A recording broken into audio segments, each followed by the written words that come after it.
The zookeeper's wife. That's really good. I've heard this. Let's look at it. Yeah, it's really good. Okay, give me just a few minutes and we are up and running. So give me just a few minutes. We'll be a few minutes late today. That's cool. Alright. Where's everybody at?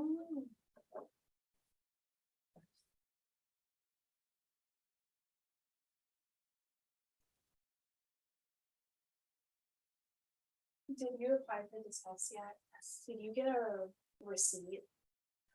They sent me an email with my status. I didn't get anything. I gave my payment and I didn't get email. I didn't get, did you check your checking account, see if it went through? Yeah, I didn't take anything, no.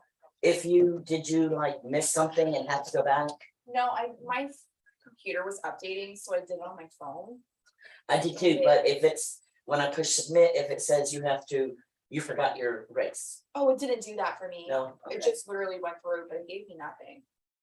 The only thing it gave me was the registration confirmation, and that's all for making an account. Yeah, see, I got. Maybe your payment didn't go through if it's not out of your checking account yet, because mine came right out. And then they sent me application status Really? with my number. Yeah, mine must have, do you get that immediately whenever Yeah. you? I got one that day and then one the next day. Yeah, I must have not taken that. Yeah. It must have not, if your payment didn't go through, I'd redo it. I think it was just my card because I saw it only took select few. So I wonder if that's why. I'll definitely try again. Good morning. Good morning. Did you do your fingerprints? I already have one, and so You register for your test? it's.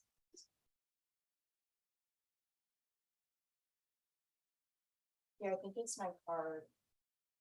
Cause I don't have a MasterCard, I have a Discover. I thought I saw this stuff on there. It always said, You might have to check, because there was like four up top, 4 or 5. I'm not sure. Yeah, definitely. If you don't get anything out of your checking account today, it should be at least pending. What bank you use? I used Truist, and it took nothing. Yeah. Yeah. I don't wanna wait around for it.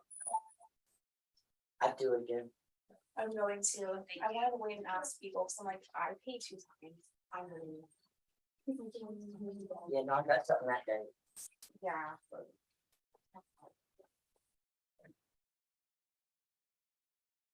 You know, I got-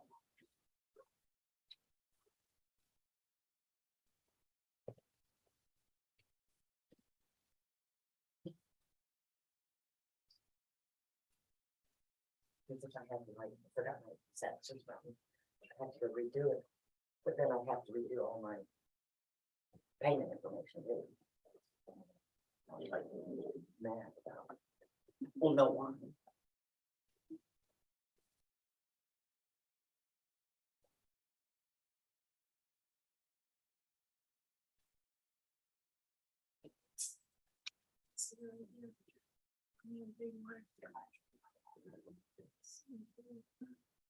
When the weather's like this, though, it's hot and cold. I don't think me too.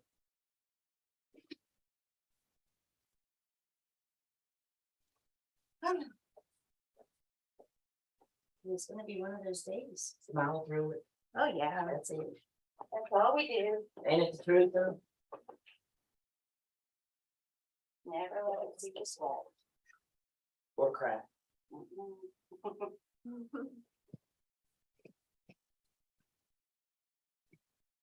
Hey, I think I'm wired now, testing. All right, YouTube people, I know you can't see me, but if you can hear me, please let me know in the chat. As it does take a few minutes for the chat to load. So if you can hear me, please just let me know in the chat. We're going to be starting here in just a minute.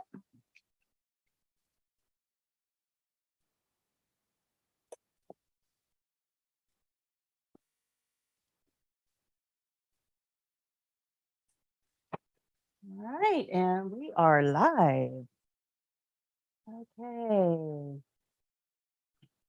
Thank you, Ismathy. Hi, Priya. Good morning.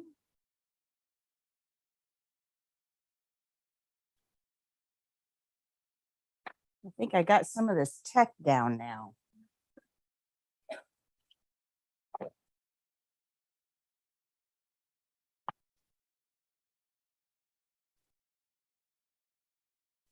There's quite a lot to learn with the cameras and the mics and the technology and all this stuff. So I'm still a work in progress.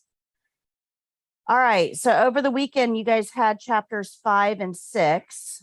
I told you chapter 5 we needed to concentrate on. Chapter 6 was mostly skills that we're going to be covering in class.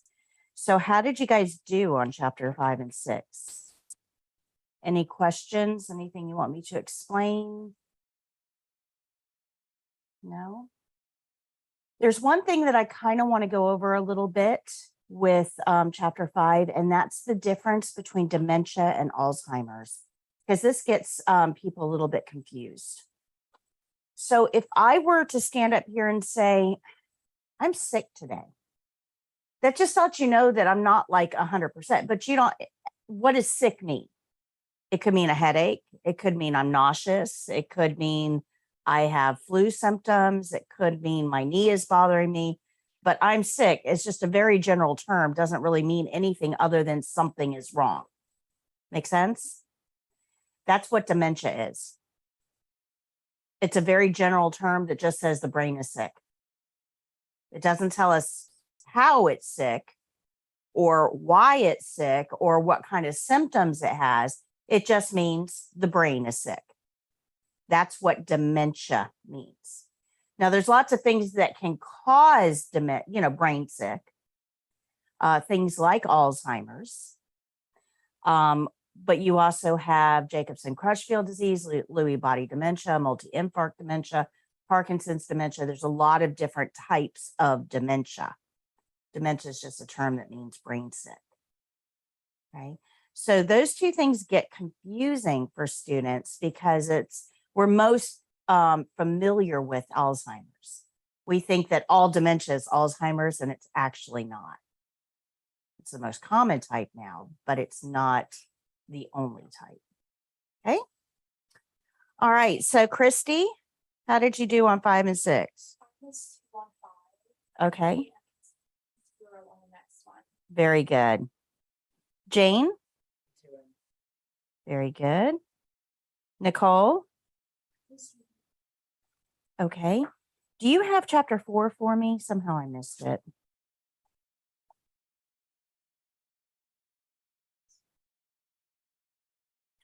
That will be on page 135.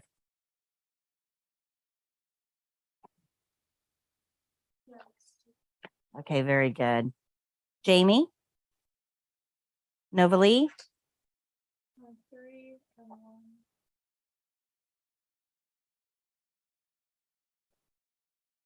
I need 5 and 6.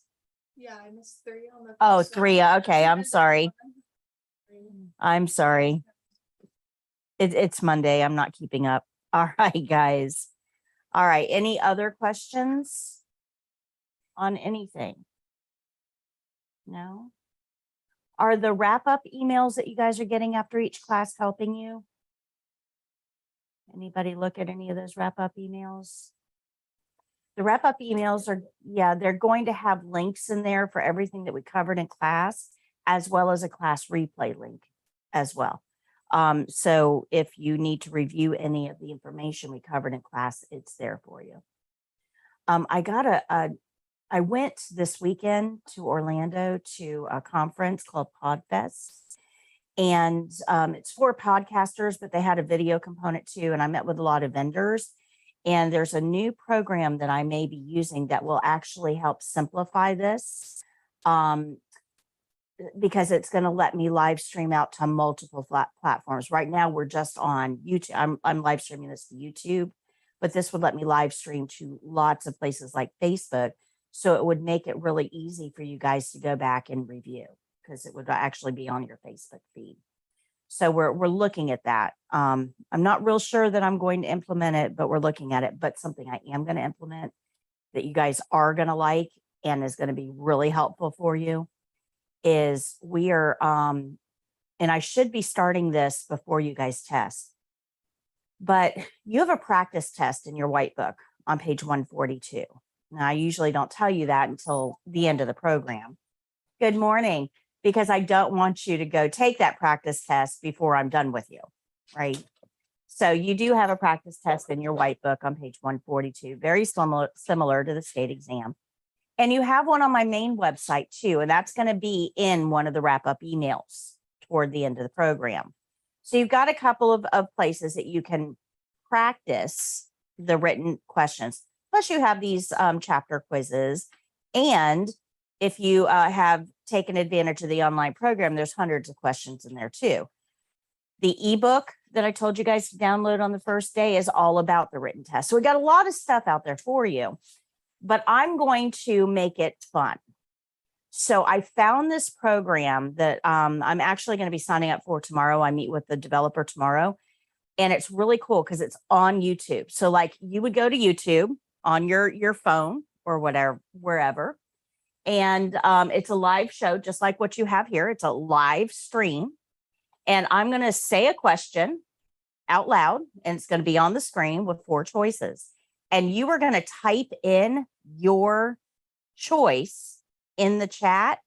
And this program reads your choice, gives you points for it, and there's a leaderboard. So I can make the practice test into a game show. And we're going to have prizes that we give out. So that's something that I'm hoping to start within the next 3 to 4 weeks, but it's going to be a really, really fun way of reviewing for the written test. That's not dry and boring and too test-like, but it's going to be questions that are very, very similar to what you would find on the state exam. So I'm actually writing those questions right now. I started working on it this weekend. So that'll be a lot of fun. And we'll probably be doing that every other week to start because it's a lot of time. So keep your eyes open for that. So we've got a ton of stuff for you beyond what you get right here in the classroom. You just get to decide what you're going to take advantage of and what you're not. All right. So today we have 4 skills to go through. We're going to learn range of motion, elbow, and wrist. Do you guys remember range of motion, shoulder that we learned on Wednesday? All we have to do is read the care plan and do the exercises that the care plan tells us to for the amount of repetitions that the care plan tells us to. But remember that we're working on healthy extremities to keep them healthy. Well, today we're going to learn another range of motion, elbow and wrist. We're just going to follow the care plan. That's it. They are the easiest skills to do. There's no supplies needed. It's very short, 4 minutes. The elbow can only go in one direction. That's it. The elbow will only ever do this. If you get an elbow to do something other than this, you broke it because it's a hinge joint. It only goes up and down. But the wrist can go in all different directions. The wrist can go up and down. It can go side to side. It can go around. So how do we know which exercises to do? Care plans. We're just going to read the care plan, do those exercises on the right body part for the right repetitions, put an opening in front and a closing behind, and that's your whole skill. So I'll show you that first. It's really quick and really easy. We don't really have to learn anything because we did all the learning last week. So that one's going to be quick, and we're going to get that out of the way first. Then we're going to move into some things that maybe aren't quite so intuitive. So denture care, we're going to cover today. And a lot of you aren't familiar with dentures. You never really handled them. You don't really know what to do with them. I mean, you know what they are. Everybody knows what they are, but you really probably haven't thought too much about how you take care of them. So we're going to talk a little bit about care of dentures, cleaning dentures, and I'll show you that skill as well. We're going to learn how to ambulate with a gait belt. Now, we talked about shoe rules earlier last week. I believe it was last Monday. And I did explain to you the first two, but we're now going to get to the rest of shoe rules. So there's some rules that govern when we're moving patients, when we have them up and mobile. And we're going to learn how to do a partial bed bath. This is the longest skill we have. It is unbearably long, but it's just a washing skill. So we read the care plan, we do our opening, we get a barrier, we decide if we need gloves. Patient's going to be uncovered, undressed, so we need a privacy blanket. We're not going to hold the linens up next to our uniform. Linen rules. In order to wash the patient's back, we're going to scoot them toward us and roll them on their side so they're in the middle of the bed. It's a washing skill, so all the washing rules apply. We're going to clean the basin the same way we clean it for everything else, and we know the closing. So this one utilizes almost every single one of those banners. It's a long skill, but there's nothing much there to teach you. You're just washing a patient. How do we know what to wash? Care plan. So we'll read that care plan. It's going to tell us what to wash. We're going to follow that using our washing rules. I am going to teach you a new way of holding a washcloth, though. So that's going to be the only real thing to learn with that skill. Other than that, there's not much to learn. So that's what we're going to be going over today. It's nothing really hard. You should have some practice time at the end of class today, built into the class. So I'm not going to talk all 4 hours straight, which is nice for me. So it'll be today is when we're going to start getting into that practice component. The best way to practice, guys, is in groups of 3. One person is the patient. One person is doing the skill. The third person should have the book open to that particular skill and be reading along in all the step-by-step section.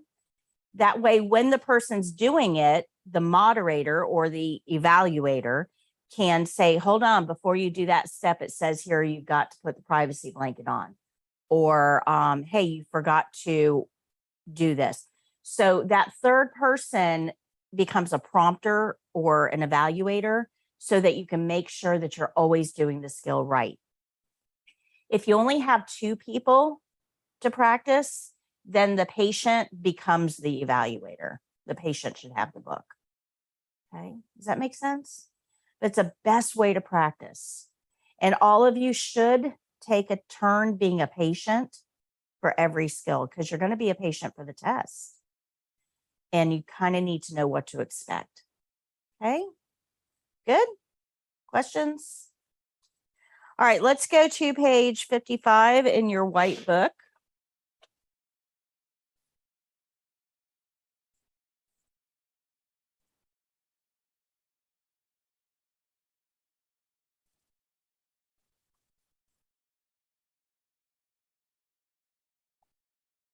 Okay, let's go ahead and do the review. I wasn't going to, but maybe we should. All right, so you should be able to recite these by heart by now. You've heard them enough, but we're going to hear them again just to make sure. As CNAs, we follow the care plan, the whole care plan, and nothing but the care plan. We're going to perform the skills as directed on the care plan. While we're doing those skills, we'll observe for any abnormalities or changes. And what do we do with those observations? Report them to the nurse. Guys, this is your scope of practice. You're going to have test questions on the written test about your scope of practice. And you need to know, what do CNAs do? Because you're going to be tested on it. It's super important that you understand how important this is. Let me talk to you about that really quickly, because this is a part of the written test that very few people know about. It's in my ebook. If you read my ebook, this will be familiar to you. But there are a few questions on the test called critical concept questions. A question I get asked a lot is, okay, on the written test, there's 60 questions, but how many can I miss and still pass? A lot of people get like tied up in that. Well, in a perfect world, 0, because I'm going to be the body in the bed one day. I want you to know it all. right? But the actual answer to that question is a little more complex. There's 5 different categories of questions on the test, but they're not going to tell you the following 12 questions are safety questions. If they told you that, you would know how to answer them, right? So they're not going to, you just see 60 questions. You don't know what category they came from. You have to pass every category. Every category. So it would do us no good to pass you as a CNA if you failed safety. So you have to pass every category, but it gets even deeper than that.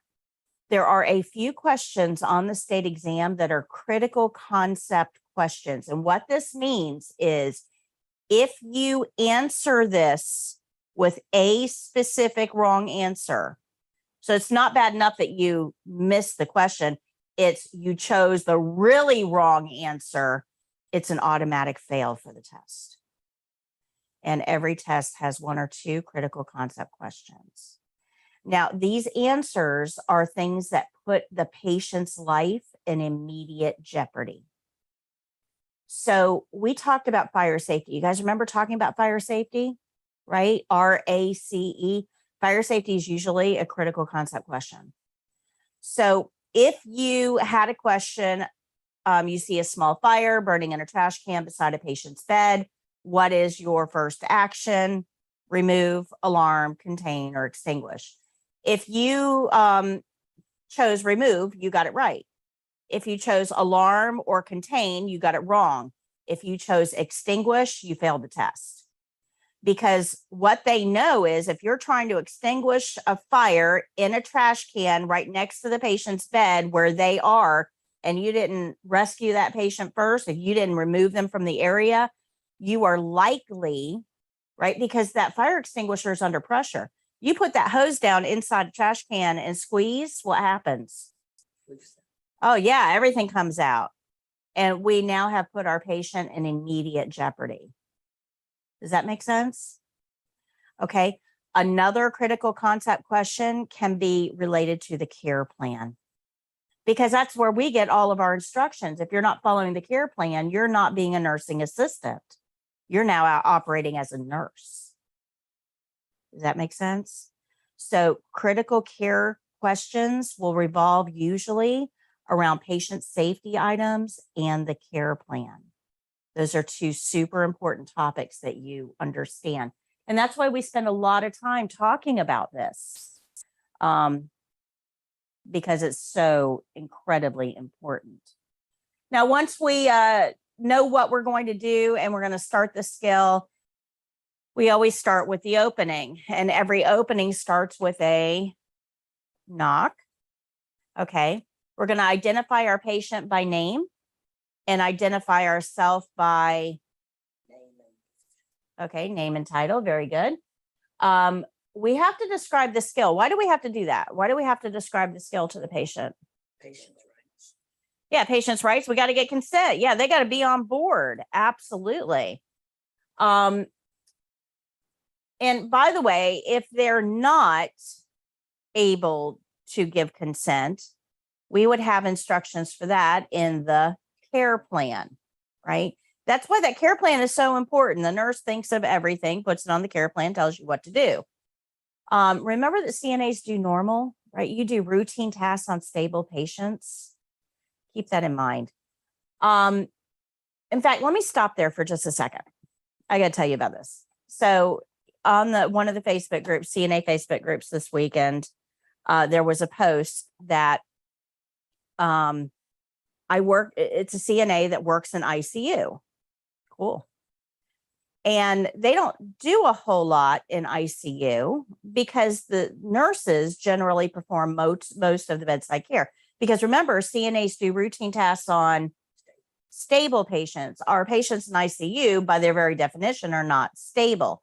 So CNAs do things like empty the drainage bags and change the sheets when the patient's out of bed and just routine tasks, right? But they're not too terribly busy in the ICU because the nurses are taking on a lot of those tasks that CNAs would traditionally do. Well, this CNA that's used to working in ICU floated to other floors and was saying, wow, these other floors, you guys do a whole lot more than I do. And I got in trouble from the nurse because I was just sitting, because that's what I'm used to doing, in ICU. And there was a lot of comments on this post, because a lot of CNAs don't really truly understand that when you're out there working, your position is going to be different. Even though you're a CNA, like other CNAs, your position where you work is going to have a different level of care that you're going to require. If you're working in a doctor's office, that's a totally different type of CNA work than if you're working in an outpatient surgery center. If you're working in ICU, it's a totally different, absolutely, I'll be right there. It's a totally different work environment than somebody that's working in a mother baby unit. So even though you all have the same title, CNA, it doesn't necessarily mean that the job that you're doing is going to be exactly the same in every setting. So you're going to have to go through an orientation period. But you need to remember, above everything else, that the care plan tells you what to do, and you're going to follow that CNAs do normal routine tasks on stable patients, and that all of these principles, no matter where you are, what you're doing, those principles will apply. So if you're uncovering or undressing a patient in pre-op, you need to have them covered. If you're undressing or uncovering a patient in ICU, you need to use a privacy blanket. Those principles don't ever change. Does that make sense? So even though it may seem different on the surface, and you'll be asked to do different things, no two CNAs do exactly the same job. You should have a understanding of how to do those tasks based on the principles. Okay, give me just a second, guys. I do apologize. I'm going to be kind of running in and out, it looks like.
Sorry, guys.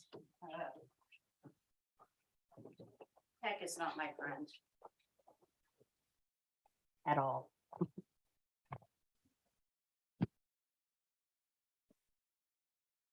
Okay. All right. So the opening is done the same for every single situation. Every skill starts with an opening. Every opening starts with a knock.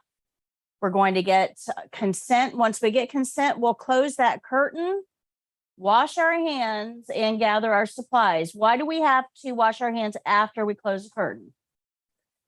Curtain is dirty. Very good.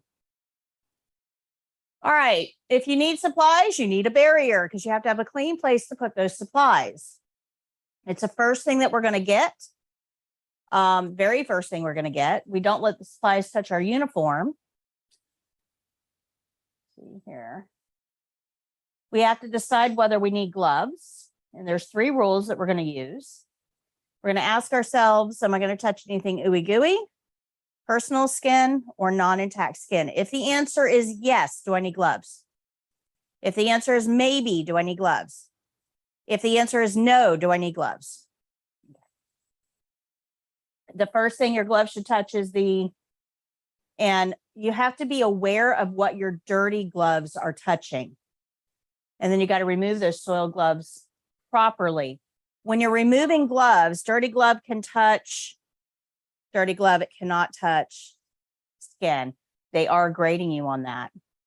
Anytime patient's uncovered or undressed, we need a privacy blanket. Why do we use privacy blankets? What are the 2 reasons? Okay. Yeah, being exposed. Absolutely. Remember, you are a stranger in that space with the patient. We're going to pull the sheet down underneath. That keeps patient covered at all times. And then at the end of the skill, we'll pull the sheet over and remove the blanket out from underneath. Linen, I can't talk. If we're using linens, what can't they touch? Okay, your uniform or the floor. Very good. Very good. When you take linens off of a bed or off of a surface, what do you need to do to make sure you're not cross-contaminating? Roll them. That's right. Very good. Clean rolls toward you, dirty rolls away.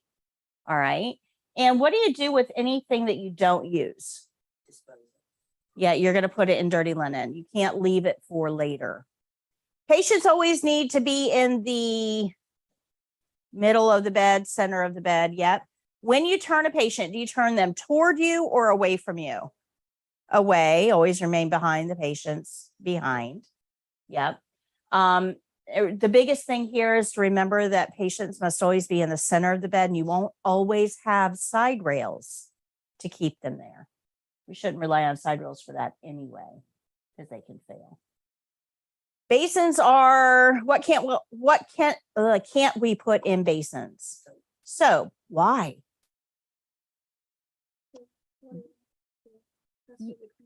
Yeah, we have to have clean water for rinsing. So if we're putting soap in the water, you can't rinse. And that's important because whatever we wash, we rinse. Whatever we rinse, we dry. If we're going to put lotion on, what do we do before we put the lotion on? And what do we do after we put the lotion on? Wipe it off. Okay, very good. Can we just touch the faucet to get water? Need a paper towel. What temperature should the water be? Yep. Very good. So warm, and the patient has to check it. Very good. We're going to use the leaves method for body openings. We're going to talk about that quite a bit today. When we get to partial bed bath. Basin cleaning, we clean everything the same way. Everything.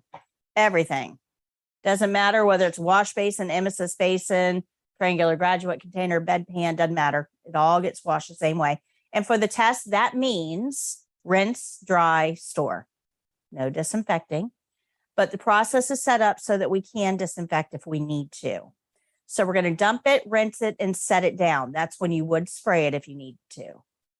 Then we'll use the paper towel to pick it up, paper towel to dry the inside, paper towel to dry the outside, and then one for the door. Okay. And then finally, we get to the closing. There are 6 C's to the closing. If you sum this up, the first 4, the order doesn't matter. Can anybody tell me what one of those 4 are? Oh, very good. Very good. Clean, comfortable, curtain, and call light.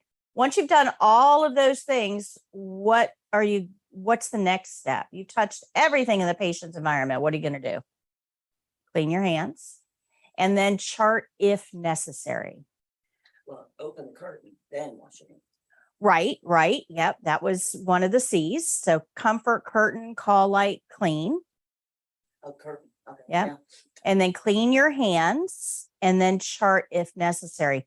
But one of the checkpoints says end skill with clean hands. So if we chart, what do we need to do? Clean our hands again. All right. So any questions on those principles? We're going to review the skills very, very, very quickly. I'm just going to go through these and remind you of the big points because we're going to see this again today. Denture care has mouth care in it. So let's review it really quickly. When we're performing mouth care, the patient must be sitting fully upright. Now, for denture care, a patient's already sitting in a chair. So that it took that aspect away, the patient's sitting upright. But you still need to look at them and see if they're all slouched over like that, you need to ask them to sit up. So they have to be in a full upright sitting position. We're going to protect that clothing with a towel so we don't get toothpaste everywhere. We're going to brush all surfaces and tongue, but remember the brushing is one checkpoint, right? Everything else counts. The brushing isn't really what they're grading us on.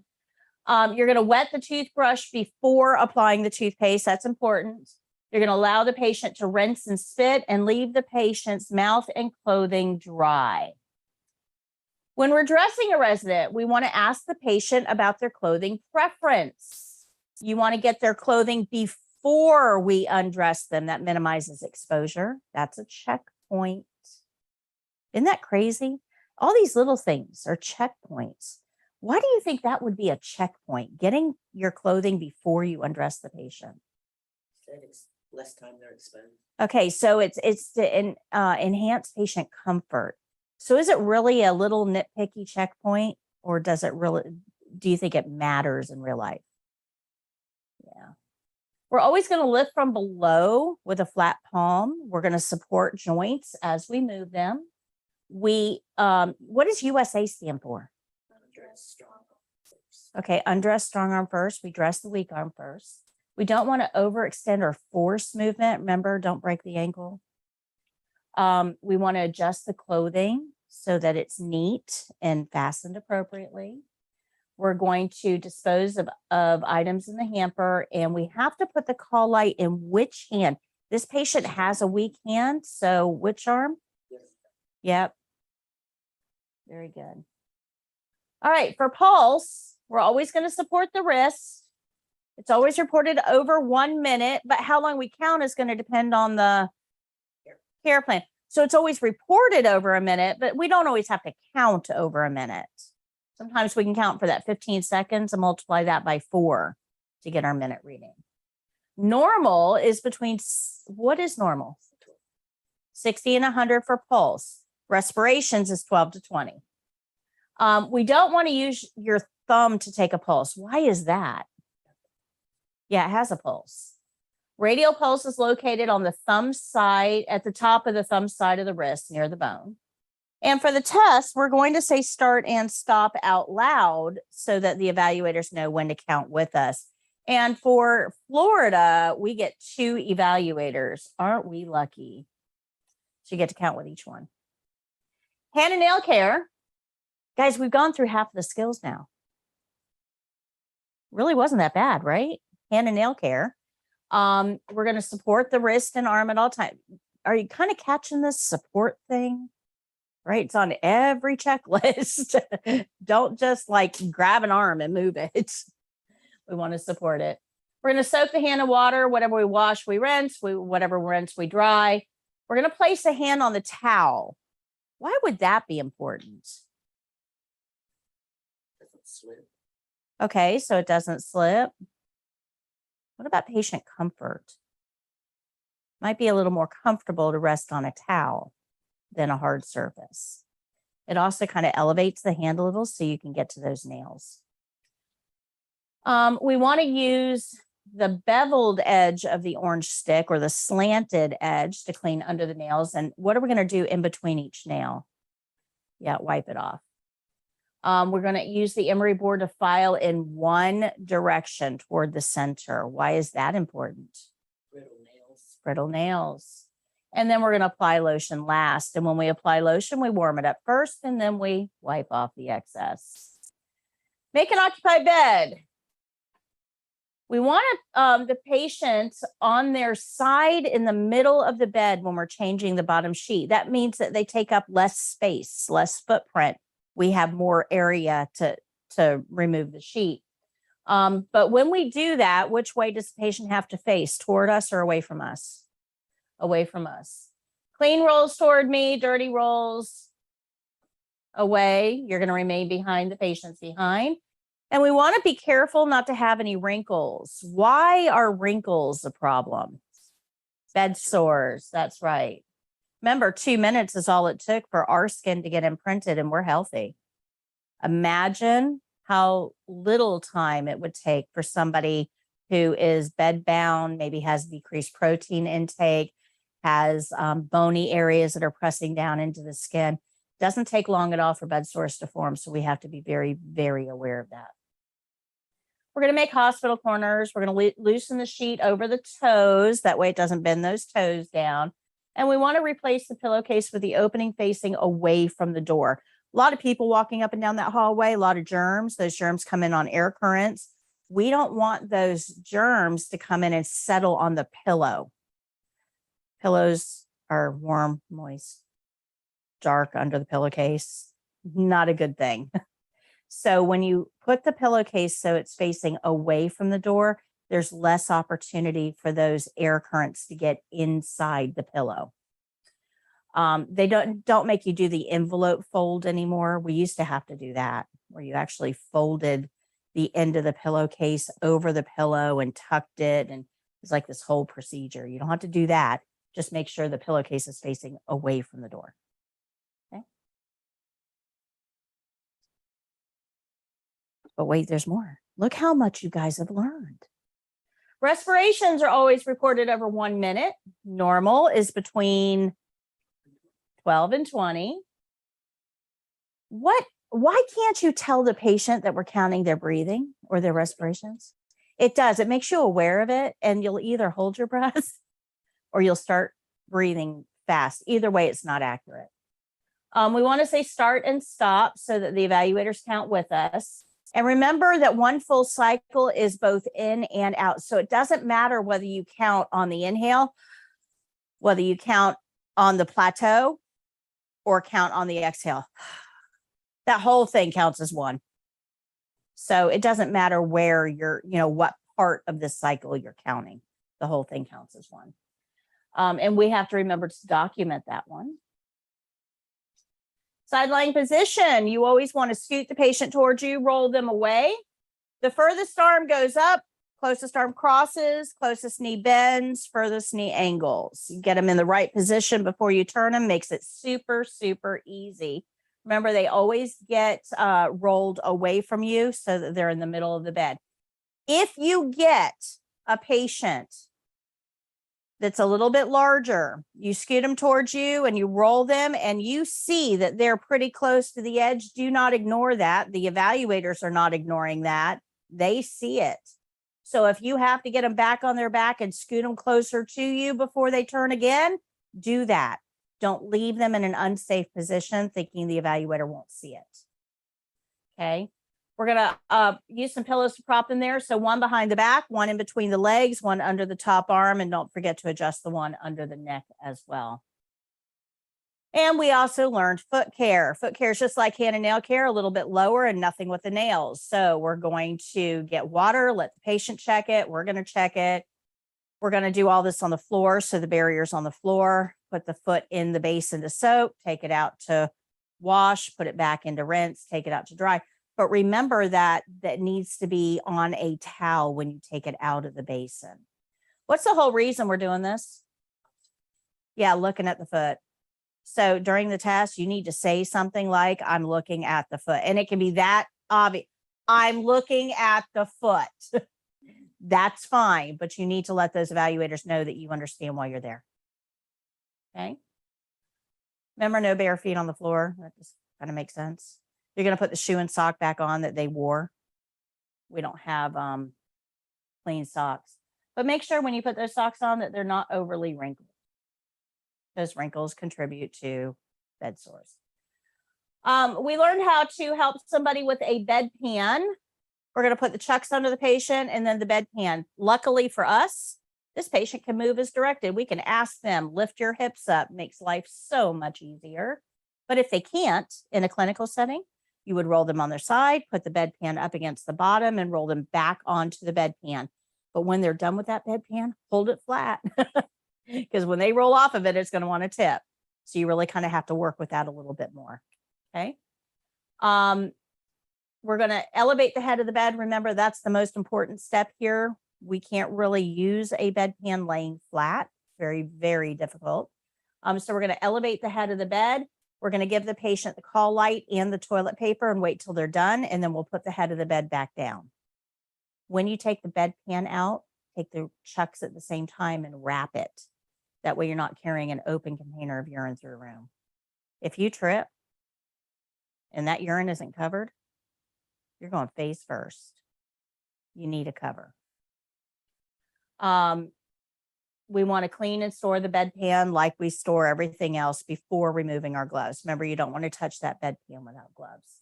And then we'll give the patient a hand wipe because remember, our care plan said that they were able to wipe themselves. So guys, we have covered half of the skills. We got 4 more to go today. So we're making really good time. Look how much you're learning. Okay. How hard has it been? Has it been too difficult? No? All right, so let's get into range of motion, elbow, and wrist. Go to page 55. And we're going to read this care plan at the top of the page. Let's see here. Good morning, guys. Good morning. Okay, all of my YouTube people, if you have specific questions, make sure you leave them in the chat. I will get to them after class today.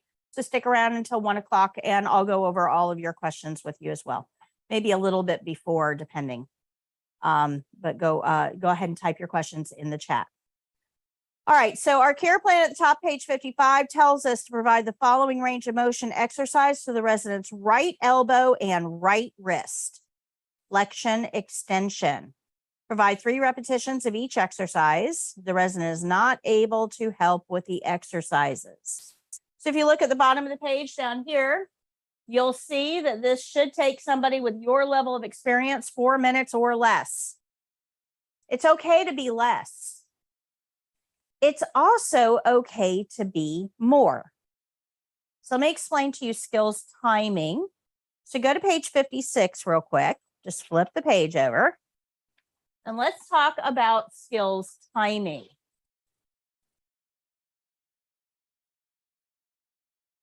This question I get a lot. What happens if you go over time on the state exam? So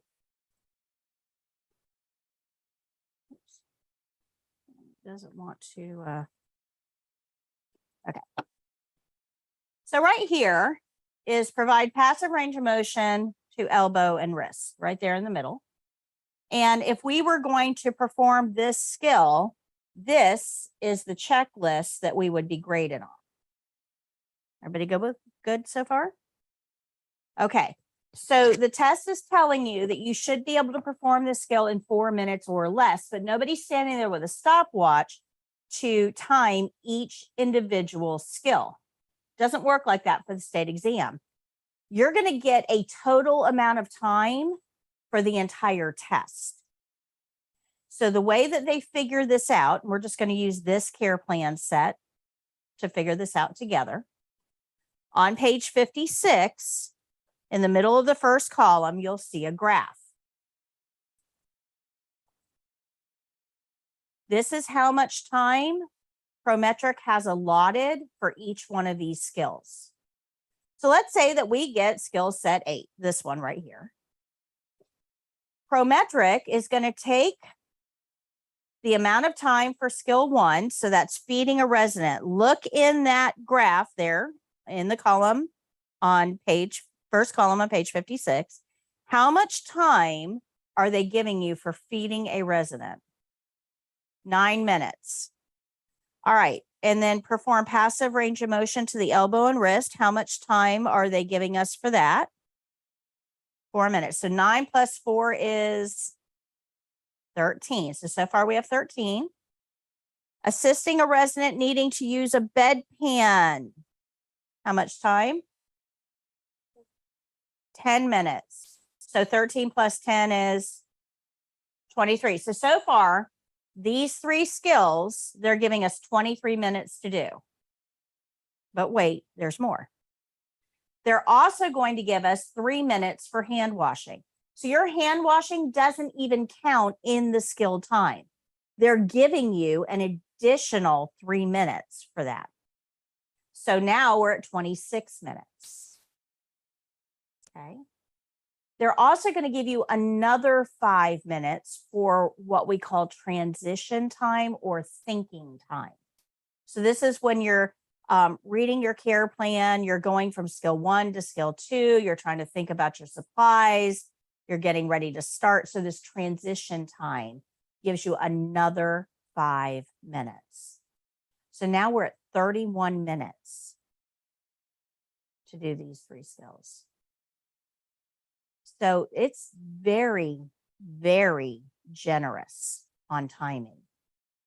If you go onto my YouTube channel and, if you look at these 3 skills and you see how long it took me to do each one of these skills, and I have the whole opening sequence and supplies laid out and the closing credits, right? So those videos are longer than just the skill.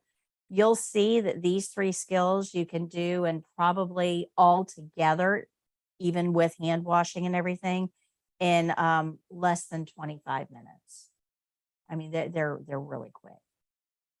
So they're giving you tons of time. But what happens if during the test you're nervous and you got to start over and start over and start over and start over, and you start to get really low on time? What happens? Well, if we have 31 minutes to do this particular skill set, at 26 minutes, so 5 minutes before that time runs out, the evaluators are going to tell you that you have 5 minutes left. So you really should try to go on supersonic speed now. Try to get as many checkpoints in as possible. If you remember, I said that this is what you're being graded on, right? These are your checkpoints. So at the end of the test, if you run out of time, it's not an automatic fail.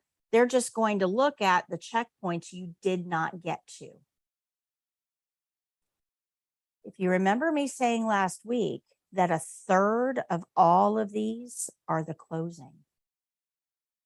1/3 of all of your checkpoints are in the closing. So if somebody gives you a 5-minute warning, you probably ought to get really quick at your closing. Get to your closing and get it done.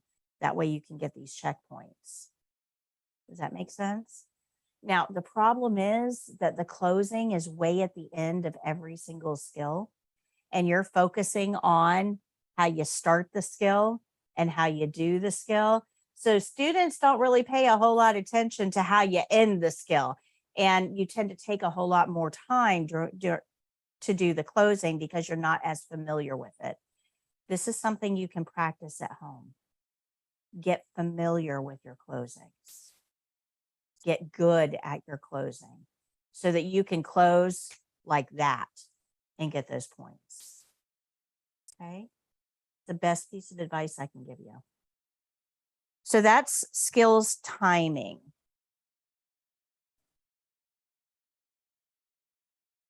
So this particular skill, super easy. Your patient is laying in bed. I know that because it tells me right here, it's a live student laying in bed. So your patient is laying in bed, and we are going to perform passive range of motion exercises to the resident's right wrist. Now, if I can't remember that, and it's a possibility I may not. If I can't remember which side, should I fake it? What should I do? Go back and look at that care plan. Remember, you have access to that care plan throughout the entire test. The whole thing. All right, so I need a volunteer, somebody to go lay down in that bed.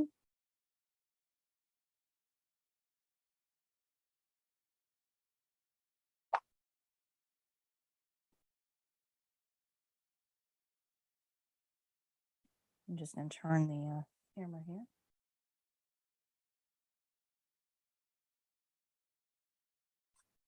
All right, somebody, anybody. I need a volunteer.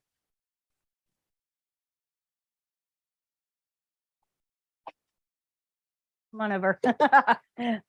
Yep, no volunteers. I start volunteering you. My children don't like that. They call it voluntold. Yes, please. All right, so remember our care plan tells us the resident's right wrist. So I've got to be very careful because when I'm facing the patient, my right and their right are different. So I've got to make sure I'm on the correct side. So here we go. Hi, Miss Jones. My name is Patty. I'm your CNA today. How are you? Good. I need to do some exercises on your right elbow and wrist. Is that okay? I'm going to close your curtain. Let me go wash my hands and I'll be right back. For the sake of time, I have clean hands. All right, Miss Jones, I'm going to do all the work. All you have to do is let me know if there's any pain or discomfort as we do this, okay? First thing I'm going to do is bring your arm up and back down like you're making a muscle. So we're going to turn your hand palm up. I'll do all the work. We're going to go up and all the way back. Feel okay? Any pain? We're going to go up and all the way back down. Still good? One more. Up and all the way back down. Good? Okay, now we're going to move on to the wrist. We're going to go up and down like you're revving a motorcycle. So a loose fist, forward and back, should feel a little stretch. Feel okay? Forward and back. Still good? One more. Forward and back. Good. Any concerns? Any pain? Anything I can get for you while I'm here? Are you comfortable? Would you like a magazine before I go? Okay, call light's right there beside your hand. If you need anything, just press that red button. And my environment is clean. I'm going to wash my hands, think about the steps of my skill, make any corrections, and tell the evaluator my skill is done. Thank you. That did not take 4 minutes. Not even close.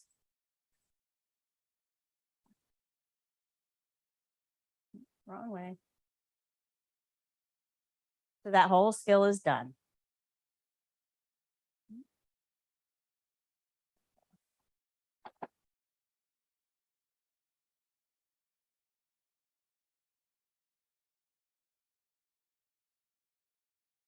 Okay, so here's our important steps. Let's see if I did it right. We lift extremities from below with a flat palm. We provide 2 points of support. Now, when I was doing her elbow, the bed was providing the support for me. So I just had to support the wrists. We want to move slowly and smoothly, and we have to return all the way to the start position to get that full range of motion. Flexion extension is up, down, abduction, adduction is side to side, and rotation is around, but we didn't have to worry about those. Care plan just said flexion extension. So that's all we did. Good? Good.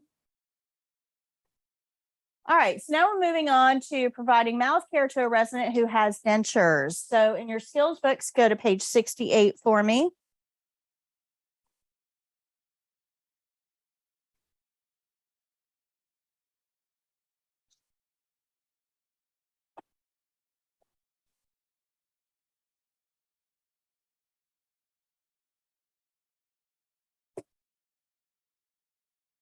How do we know what to do with each patient? The care plan. So take a moment to read the care plan.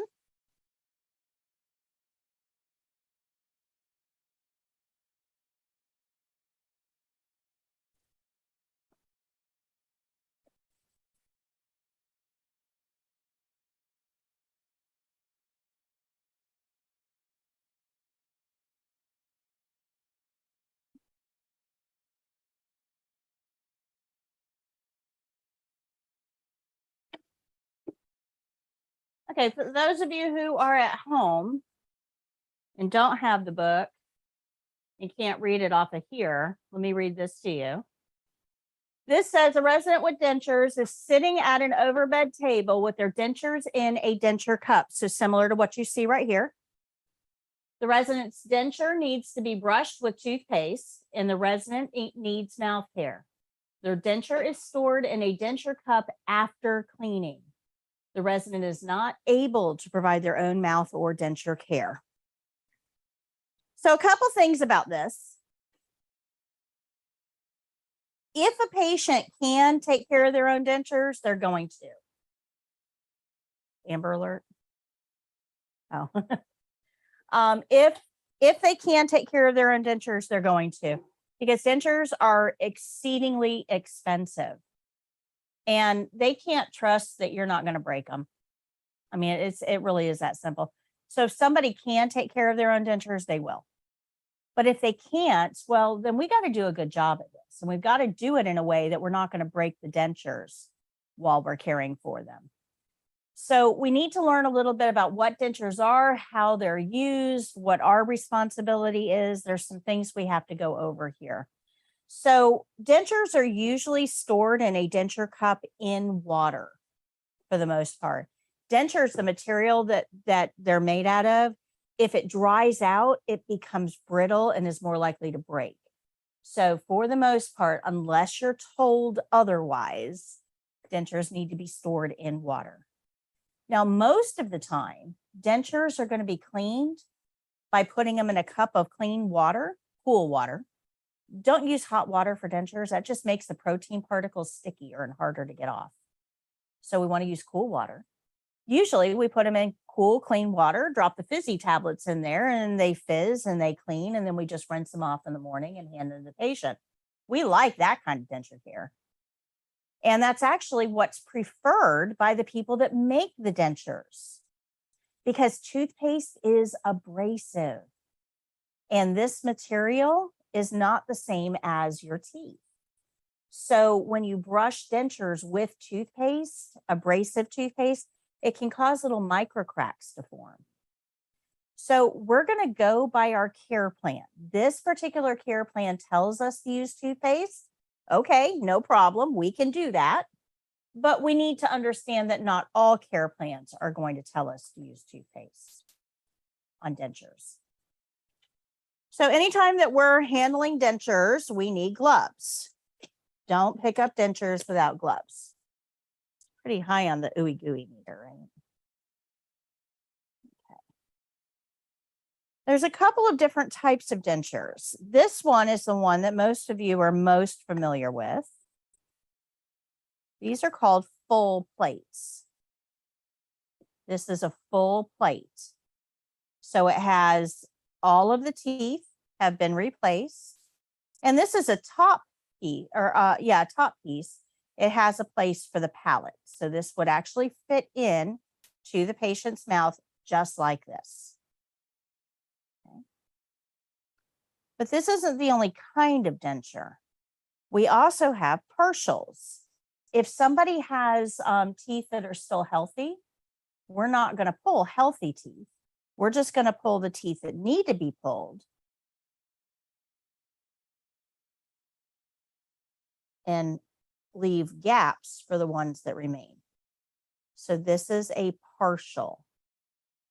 And then you've got bridges. Bridges are like little pieces of denture that's only going to replace one or two teeth.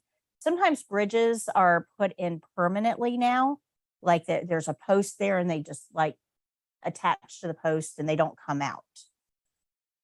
We now have that for full dentures too. They're called implants. So if somebody has implants, we're not taking their dentures out to clean them. They stay in the mouth. Good? Makes sense? So a lot of different types of dentures now. How do we know what to do with each one? Care plan.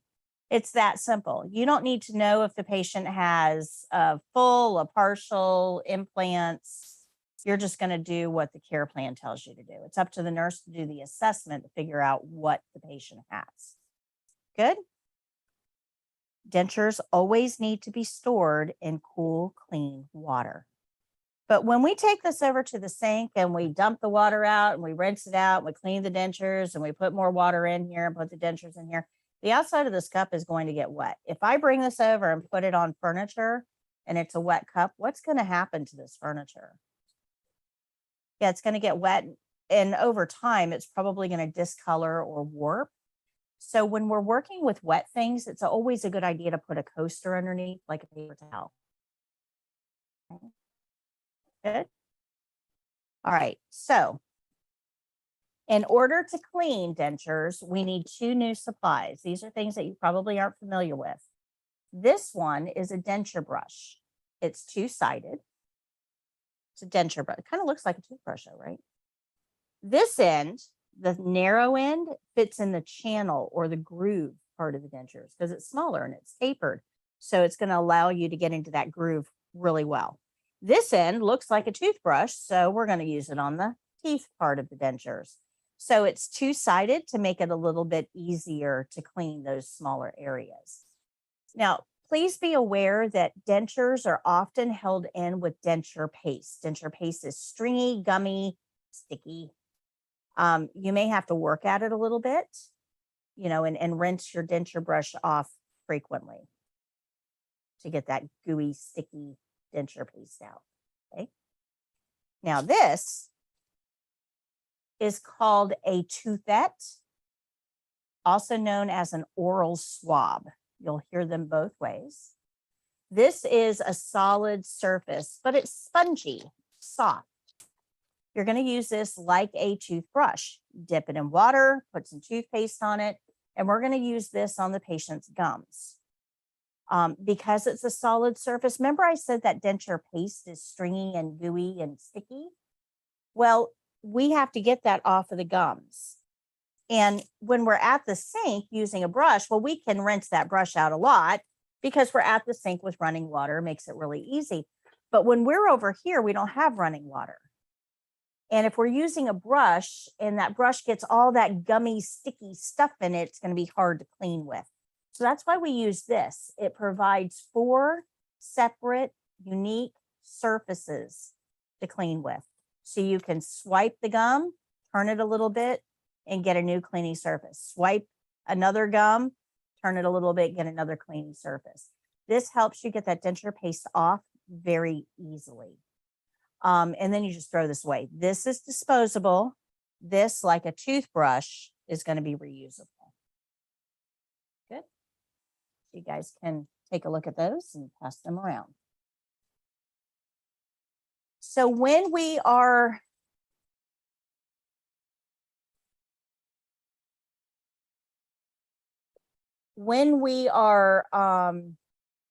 done with the dentures and we have them in the cool water on a paper towel or coaster on the patient's bedside table for later, now we've got to clean the mouth the dentures came out of. And this is mouth care. We're just going to do mouth care. It's the same process we did with mouth care. So we're going to put a towel over the chest, wet the toothbrush, but in this case, we're going to use the toothette, wet it, put some denture paste on it, and then your toothpaste on it, sorry. And then you're just going to clean whatever the patient has. If there's teeth, that can clean teeth, no problem. If there's gums, that can clean gums, no problem. But you're going to clean whatever the patient has. And then we're going to let the patient rinse and spit. We do need gloves for this. But let's talk about the gloves for a second. You need gloves anytime you handle dentures. We talked about that. So when we take all of this over to the sink and we're ready to start washing, we need gloves for that. But now those gloves have touched those dirty dentures. It's touched the sink. It's touched like a lot of things. Would you want these gloves in your mouth after touching all that? So we want to take these denture gloves off before we do mouth care, get set up for mouth care, and they get a whole new set of gloves that's going to go into the patient's mouth. Does that make sense? Good. Questions? This is a long skill. If you look at the bottom of the page, how much time are they giving you? That's a long skill. Very long. It's not going to take me 13 minutes to do this on the video. I'm going to show you the video because it has really good close-ups. It doesn't take me 13 minutes to do this, and it's not going to take you 13 minutes either. But they're giving you enough time that you can slow down and really think about this while you're doing it. But if you remember at the very beginning of this, I said that we have to be really careful not to break the dentures. That is the biggest thing that they're grading us on for this skill. So you need to put something soft in the bottom of the sink. That way, if the dentures drop, they're less likely to break. So we're going to take a washcloth, put it in the bottom of the sink, and make sure the water's running for a few seconds before we grab those dentures. That way it saturates that washcloth and makes it a softer surface for dentures if they land. Now, if you can get that washcloth over the drain, that's even better, because over the drain, it slows the water down from going out, and you create a little pool in the sink, which will help prevent breakage if the dentures should fall. Okay. You also, when you're holding those dentures, they're slippery and you've got gloves on and running water. I mean, the likelihood of these things falling pretty high. So when you're holding those dentures, you really want to make sure you've got a really good grip on them, because you're going to cover the entire surface with toothpaste and they need to see that. So those are going to get really, really slippery. So just be aware of it. Make sure you have your washcloth in place, but try not to have your dentures like way up here and the sink is way down here. You want to try to keep them a little bit lower. That way, if they fall, it's not quite as far. Good. Questions? Now, I do have real dentures here for you guys to practice with. You probably don't have any of those at home. So we do have real dentures for you to be able to practice with.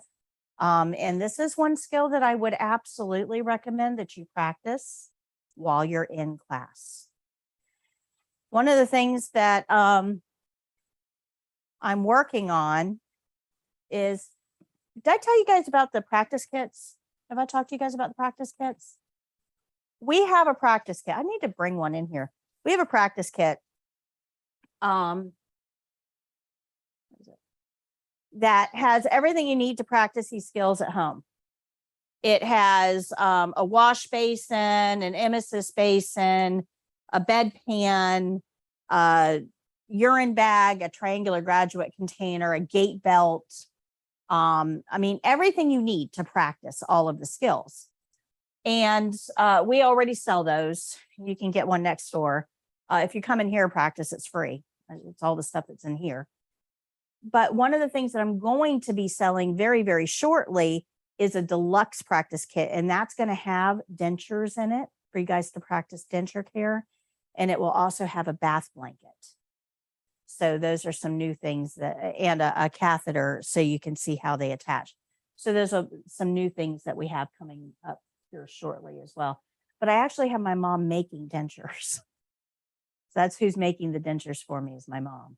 And they're actually very realistic looking.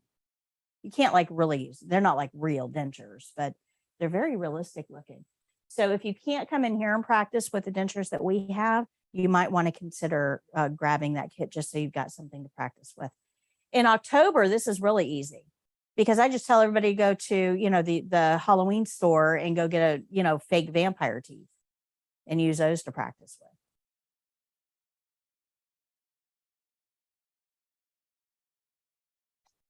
All right, so to recap, your patient is sitting at the side of the bed, at the bedside table. We're going to have a towel over their chest to do the mouth care part. And there's several different types of dentures. There's full plates, partials, and bridges. We have to make sure that we understand what the care plan says, whether we are brushing with toothpaste or using the fizzy tablets. We're always going to follow that care plan. So here are the important points. This is what they're grading us on. They want to see that washcloth in the sink. They want us to use cool running water. We're going to store those dentures in clean water on a barrier. Of course, the patient has to be sitting fully upright for mouth care. We're going to protect the clothing, brush all surfaces and tongue. We want to make sure we're wetting the brush before we use it. We're going to allow the patient to rinse and spit, and we're going to leave the patient's face and clothing dry. So this looks a whole lot like mouth care. And I'm going to show you this video because it's got really good close-ups.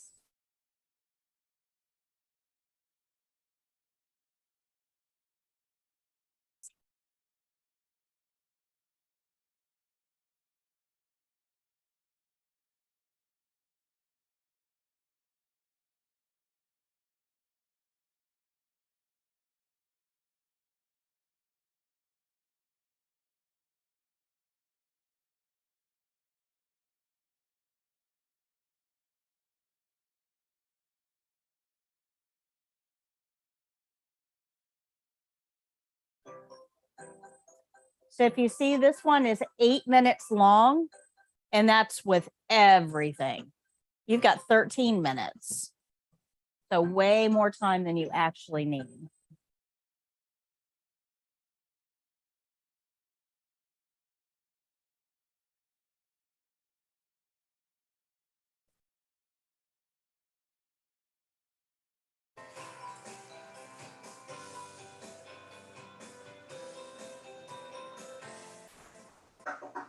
Hello, Hi, Mr. Jones. My name is Patty. I'm your CNA today. How are you? I'm doing good. How about yourself? Wonderful. I need to do denture care on you. Is that okay? Yes. I'm going to take your dentures to the sink. I'm going to close the privacy curtain and wash my hands. I'll be right back. Okay.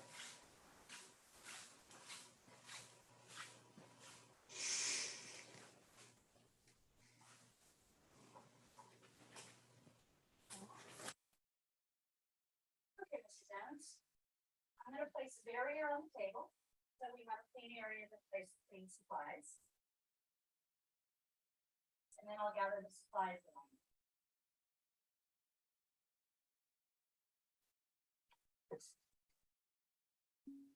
We'll need a cup of water, a toothpick, a denture brush, toothpaste, a basin,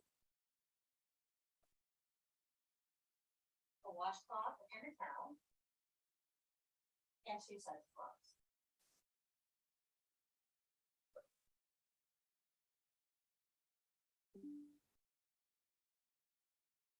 Okay, we're gonna get the denture brush ready for use, so I'll wet it and apply a little bit of toothpaste both sides. We'll allow the basin to hold that denture brush until we're ready to use it. I'll be right back, Mr. Jones. I'm going to go clean your dentures. Okay.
again, I'm just gonna set your dentures over here so that you have them, you can need them later.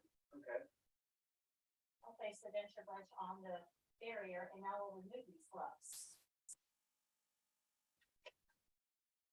We'll throw those away. Do you mind if I place a towel over your face?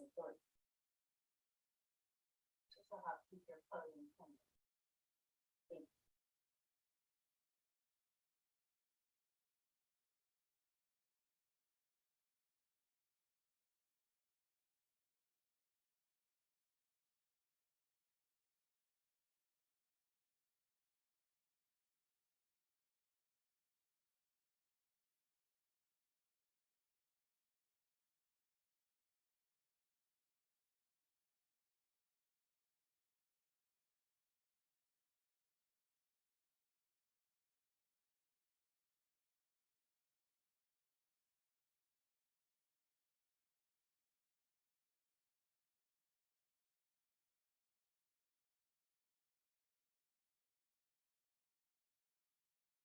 Please.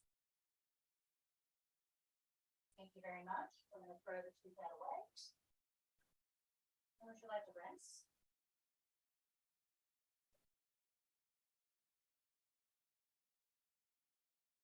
Good. Would you like another rinse?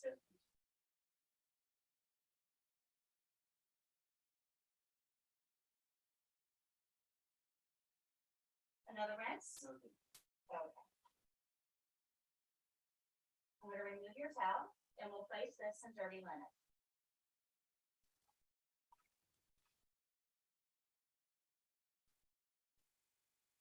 We'll throw away the disposables. And now I'm going to clean your basin. I'll be right back. Okay.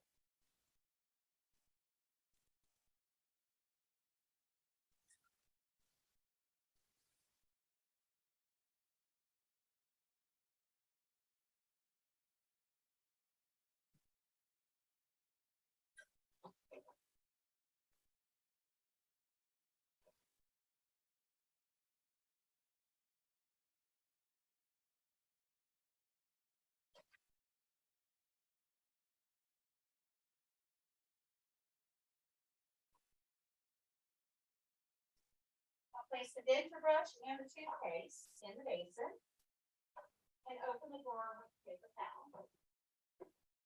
Store the basin and the bottom. I'll remove the barrier from the table and we'll throw this away as well. Now I can remove my gloves.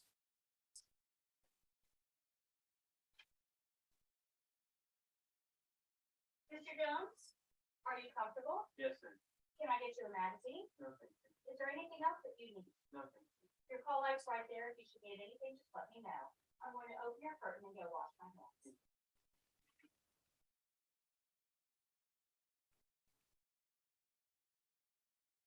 After washing my hands, I'll think about the steps of my skill, make any corrections, and then tell the evaluator my skill is done.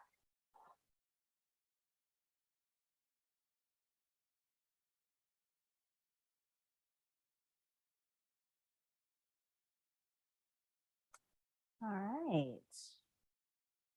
Any questions on denture care? Any questions? No? Okay. We're going to go ahead and take your break. We're a few minutes early, but not too bad. We're going to go ahead and take your break. Come back at 1:45. We're going to go over ambulate and partial bed bath, and then you'll have some time to practice. I got the job at You she hired me on the spot. Wow. When do you start? The 13th. Nice. Oh, I'm so excited for you. Thank you.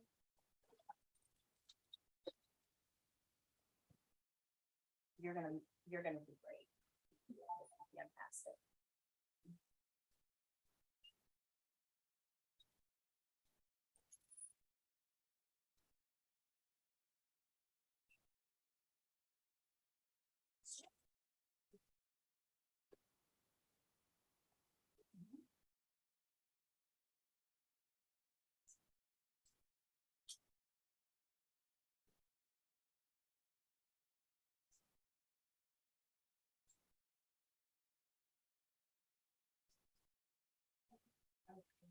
wanna use, so, when you, so you got the link, you click on the link and go to the, website.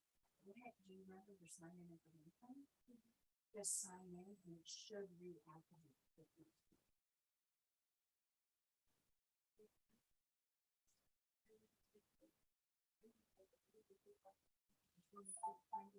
Okay, I may have to re-invite you then.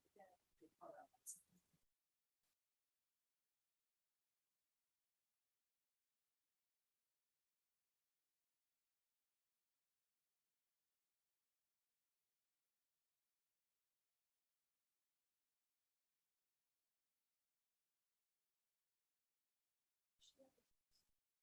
Yeah, Senator, which is people.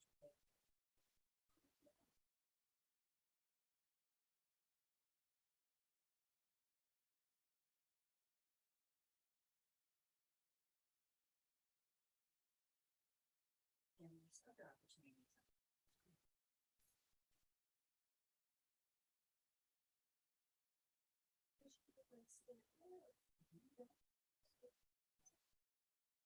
You don't have to be certified to work there, but they require certification.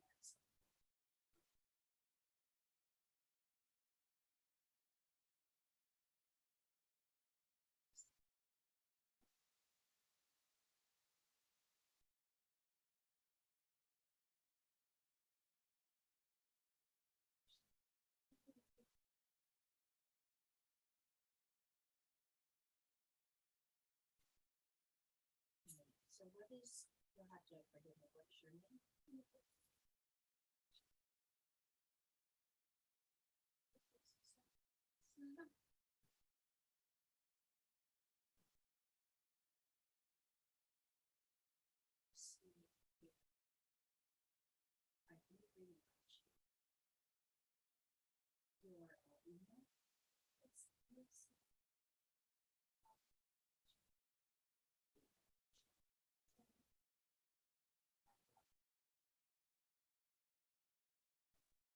So when you get that, it's NICOLE.BOHN.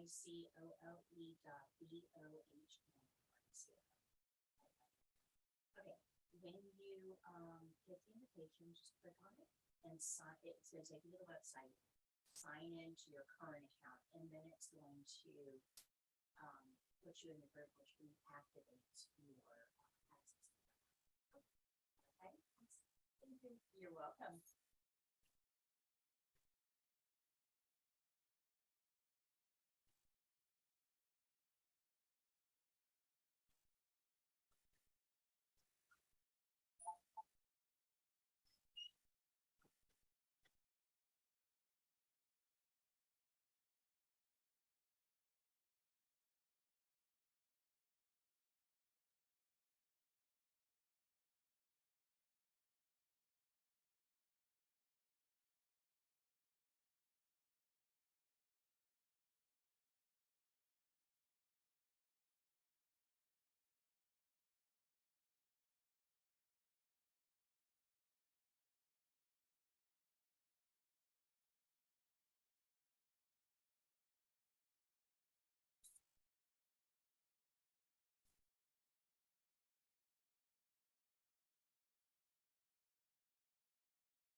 registered for your test and stuff?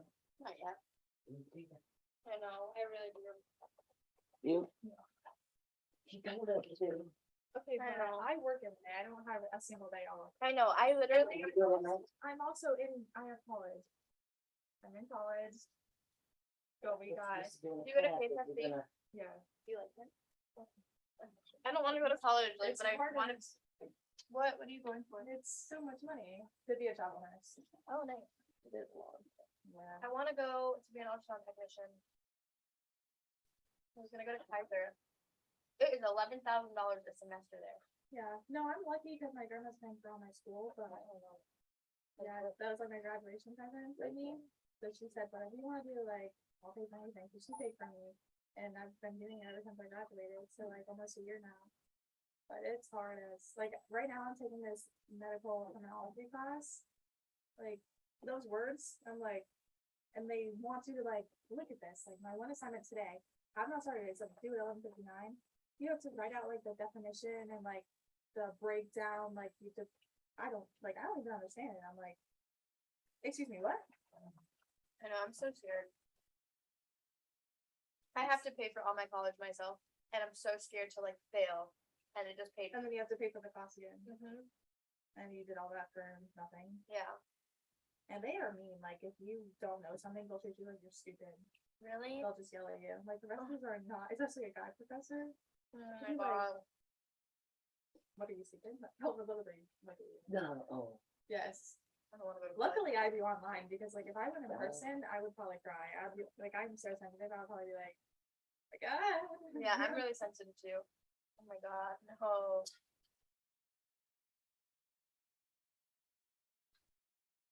So what are you gonna be doing at the care place? So it's actually a daycare. Yeah. It's a daycare for kids with medical disabilities. Oh.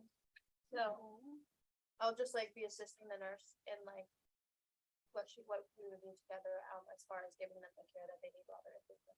Oh, I didn't know that was for disabled kids. Yeah. Well, that's good. Yeah. It says, spelled correctly, all meanings from textbook glossary included for each term part. The definitions given in order according to chapter 3 rules from chapter 1, page 5. The 3 medical term breakdown steps or the 3 definition breakdown steps must be included in your answer. I already forgot all of it. What are the steps? Like, what steps? You see a word, you define it. Mhm. What's the breakdown part? I guess like a certain part means before, Yeah. like pre-eclampsia. I guess the pre and then the clamps and the, I don't know. I had that when I was guessing. pregnant. Did you? You know, several people. My daughter got released from the hospital before I did. Because her pregnancy was so bad, my blood pressure would not go down. Mm. And then even like up until I had to go to the doctor every week after I got released from the hospital to check my blood pressure. And it wasn't until like 7 weeks after I had her that it was finally like back to normal. And I was swollen. Oh, yeah. My that's what I thought. face, Oh, I can see your little. my feet did not fit any of my shoes. That's horrible. I bet you were miserable.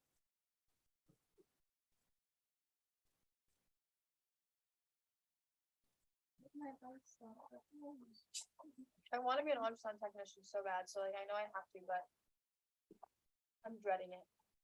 I'm dreading school. I want to like open up a business doing it. When I was pregnant with my daughter, I went to like a private ultrasound, and she did like gender reveals and like 30, 40 ultrasounds out of her house. I want to do that eventually. One day. Nice. Very good. Okay, does anybody have any questions about denture care? Any questions about denture care? No. All right. Oh, I did. I have a question. Okay. I was like trying to think of what it was. Why did you put a towel over the drain? At the sink? Primarily, if the dentures drop, we don't want them to break. So sinks are kind of hard surfaces. So if they drop and they hit the surface of the sink, they're probably going to break. So by putting the washcloth in the bottom of the sink, you're creating a softer surface, especially if the washcloth's wet. when you put it over the drain, it actually causes the water to kind of pool up, so that further keeps the dentures from breaking, because the dentures would hit the water first and then just kind of slowly sink to the bottom. So it just provides an extra bit of safety to keep the dentures from breaking. Okay. And that's a super critical step on the state exam. You definitely want to make sure you do that. All right, so we're going to move on to page 46. This is ambulate with a gait belt.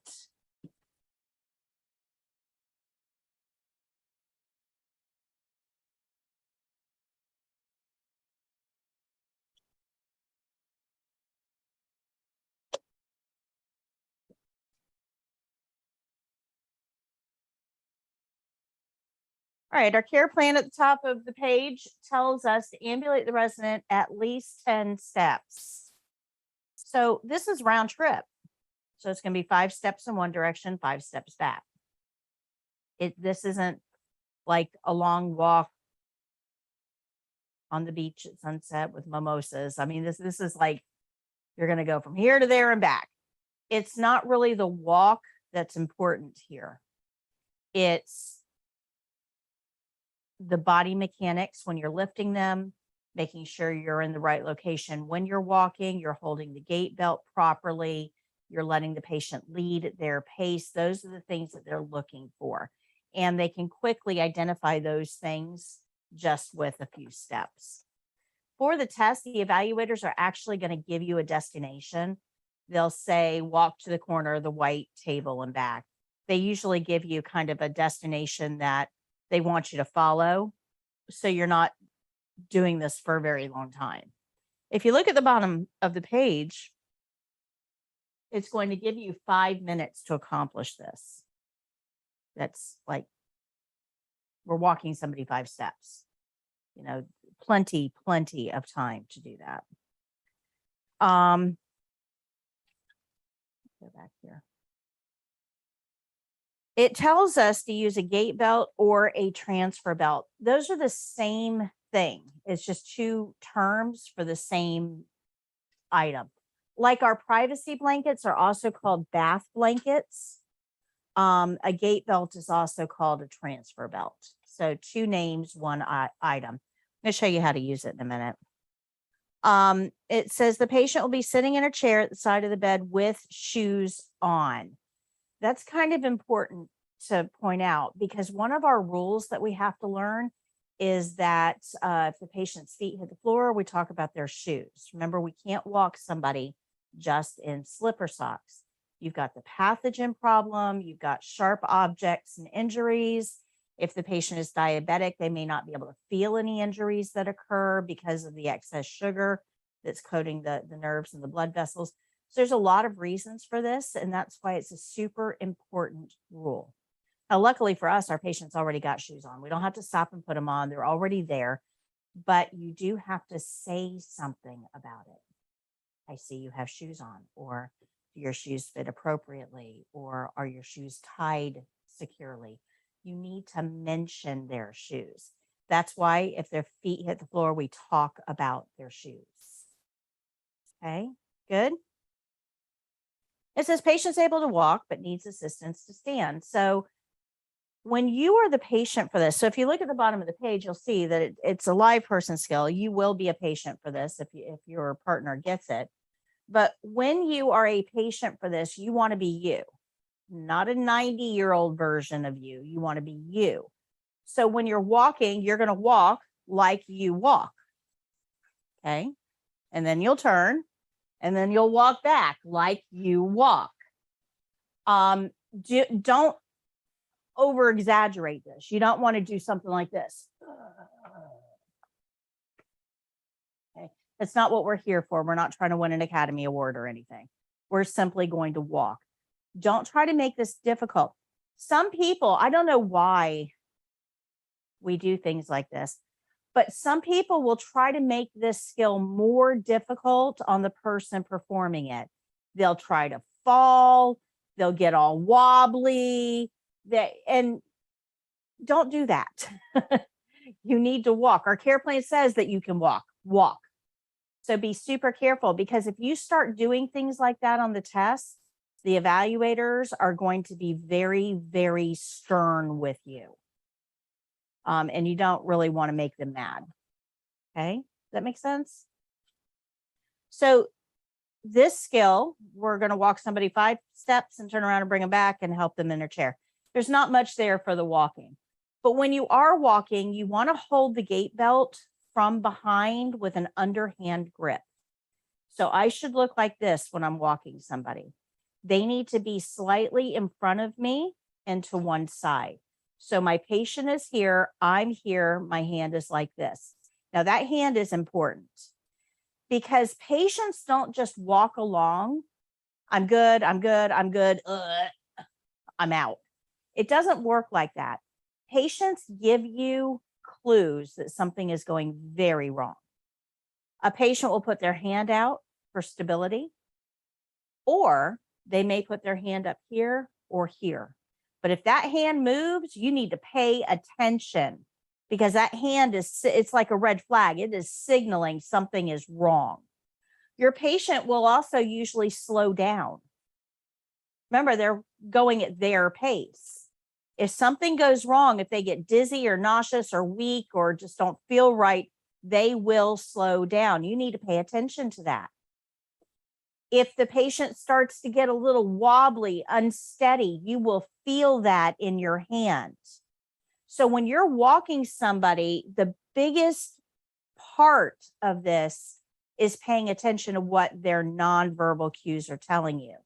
And I've had a million CNAs throughout my career say, oh, well, she was just walking and next thing I know, she's on the floor. Well, that means that you didn't pay attention to her. You weren't focused on the patient. So the big red neon light step for this skill is to pay attention to the patient. That's what they're looking for. Your hand needs to have the right placement. Your eyes need to be on them. Your entire focus needs to be on the patient. If you're looking like over here or looking at the evaluators or something else, you're going to be unsuccessful at this skill. Does that make sense? It's observation, number one with this skill. But this is also a skill. I don't like this, that they do this, but I understand why. This is the only skill that they actively try to trick you. The only skill. So let me explain to you what they're going to do so you're aware of it. Do you remember that I said they're going to give you a destination? Okay. So in this case, if I've got the chair here, they would tell you, okay, walk to the corner of the white table and then back. And they're going to put something right in that path. And it's going to be obvious. It's usually a rolling table because it's on wheels. You can move it easily. But what they're trying to see is, are you going to identify that that's an obstacle, and are you going to move it before you get the patient standing? Because once that patient is standing, where's your focus need to be? On the patient. If you have to leave that patient to go move that table, you will fail, because now you're not paying attention to the patient. They're likely to fall. Does that make sense? So you need to know that they will actively put something in your path. And that's why they tell you what your path is. They don't want to see you go around it. Don't maneuver the patient around it. You need to stop and move that obstacle before you stand the patient. Does that make sense? Everybody good with that? Okay. So for the test, if you get this skill, they're going to partner you up with somebody your body size or smaller. So you don't, have to have a lot of strength to lift them. It says they can walk. They just need a little assistance to stand. Assistance might mean stability, right? It may not mean that I'm supporting their weight. It just might mean they need a little bit of strength or stability to stand.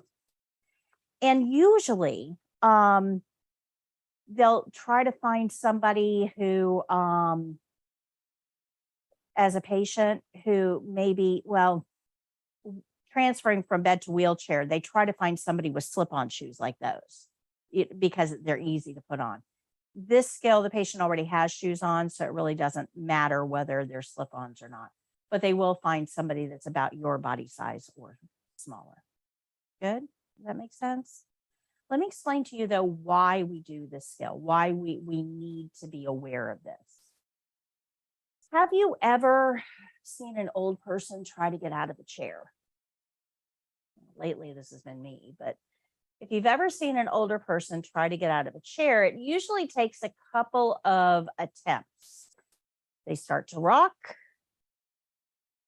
and then they start to get up. No. They rock a little bit more, and then they try to stand, and they may climb. How much energy did that take? A lot. Now, we don't really think about energy much because we have a lot of it. We don't really think about it. Anybody ever see a 2-year-old? Cute little guys, aren't they? Oh, they're adorable. How much energy do they have? Way too much. Way too much. Yeah, absolutely. Off the charts energy. Have you ever tried to explain to a 2-year-old why you don't have the energy they do? They don't get it. They have no frame of reference. They've only experienced what they've experienced. And they have high energy. So it doesn't compute that you don't. I mean, doesn't everybody? Right? They have nothing, no reference there. So the problem is when you got a 2-year-old that's got tons of energy and you don't, you're trying to explain to them, I need to sit. I don't have that energy. They just don't get it. Okay. Keep that in mind. We're going to come back to that in a second. Keep that in mind. But your energy level doesn't stay that high. If it did, you would have that energy, right? Their energy level doesn't stay that high. In fact, it goes down pretty quick. So let's just go out 10 years. Let's talk about a 12-year-old. 12-year-old still has tons of energy, way more than I've got. They can skateboard. They can play outside at the park. They can video game. They got tons and tons and tons of energy. But you put that 12-year-old in charge of that 2-year-old for one afternoon, who wins? 2-year-old every day. That 12-year-old would be like, Mom, get him to take a nap. I'm tired. Our energy levels have decreased just in that 10-year period. Let's go out to 22, another 10 years. 22-year-olds can shop till they drop and go out at night looking fabulous, right? Still tons of energy, way more than I have. But that 22-year-old does not have the same energy level they had when they were 12. Go out to 42. A 42-year-olds will shop till they drop, but they're not going out that night. It's just not in the cards. Let's go out to 62. Now, 62, we're talking about potentially putting our feet up before we make dinner because we need that rest period. Or we're thinking about retirement because there's just not enough energy to keep up with our daily tasks as well as a full-time job. So we're looking at doing things to help conserve some of our energy, kind of slow down. That tells you that the energy has further dropped. Now, what do you think it's going to be like at 82?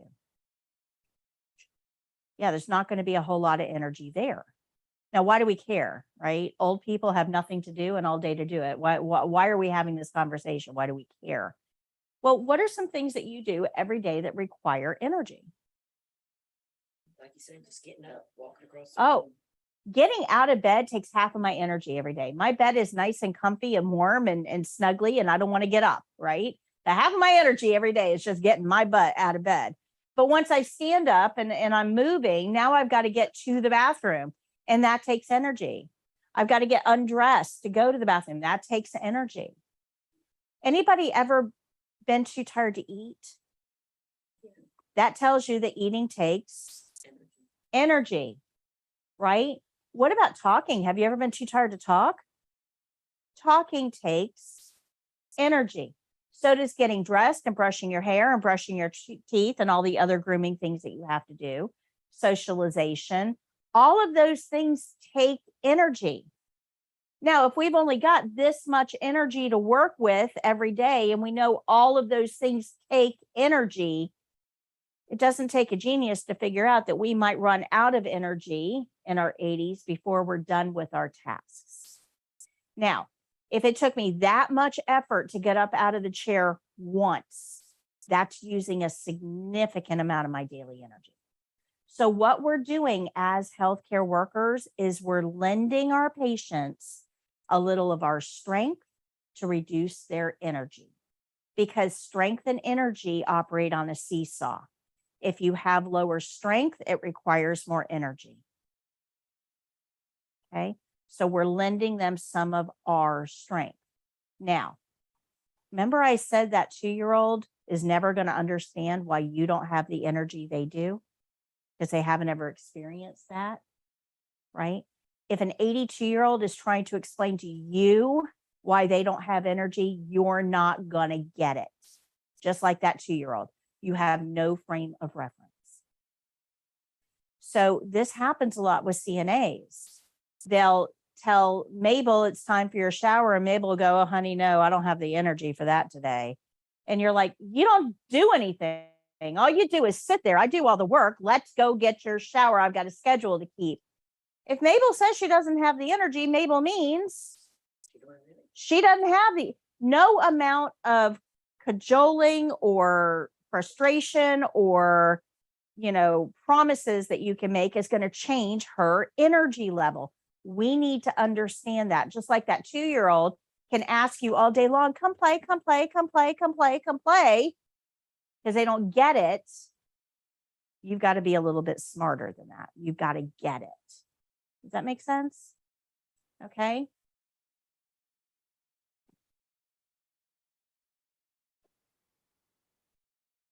All right, so let's talk about these shoe rules. We've heard the first two already. If the patient's feet hit the floor, we talk about their shoes, and slipper socks are not enough. We talked about that. We learned a little bit about diabetes. Now we're going to learn the rest of them. When we use a gait belt to help our patients stand, and we want to use a gait belt because if you have somebody sitting and you're going to help them stand up and you grab them at the back of their arms, you're lifting their upper body. Most of our weight is down here. If you're pulling up here, you're going to have to grip harder and pull with more force, which is probably going to injure the patient. So we never lift from the arms, the back of the arms. Now, some people get this right. They're like, okay, well, we need to lift at the center of gravity right here at their waist. So they got some pants on. Let's just grab the pants and we're going to lift with the pants. Anybody ever have a wedgie? Because that's what we're doing here. These people will move fast. Man, I've never seen a 90-year-old move so fast, but they're moving fast because you're hurting them. That's not a good solution. So we're not going to lift from the arms. We're not going to use the pants to lift the patient. We're going to use a gait belt or a transfer belt. It is nothing more than a flat canvas belt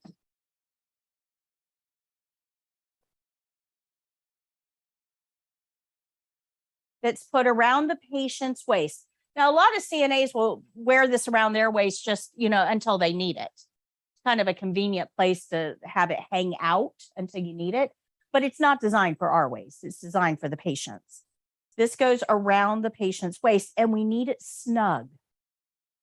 If it's not snug enough, because we get skinnier when we stand, everything elongates. If you put this on when the patient is sitting and it's loose, when you stand them up, it's going to be really loose and they could actually slip out of it. It can end up underneath their breasts and injure them, or underneath their arms and they can fall through it. So you want this snug. And the way that we're going to check it to make sure it's snug enough is once this goes around the waist, we want to fit 4 fingers flat underneath the belt. As long as you can fit 4 fingers flat under the belt, it's snug enough, but not so snug it's going to interfere with breathing. If you can fit your entire fist under there, it's way too loose. If you can't work your fingers under there, it's way too tight. So 4 fingers is the magic number. And we're actually going to check it and say out loud that we can fit 4 fingers under the belt. Okay. So when you put this on, it's like any other article of clothing, the tag goes in, just like everything else. It doesn't matter whether the buckle is on this side or if the buckle is on this side, nobody cares. knock yourself out. Nobody cares. But this is going to go around the patient's waist so that the belt is flat. Don't let it twist over.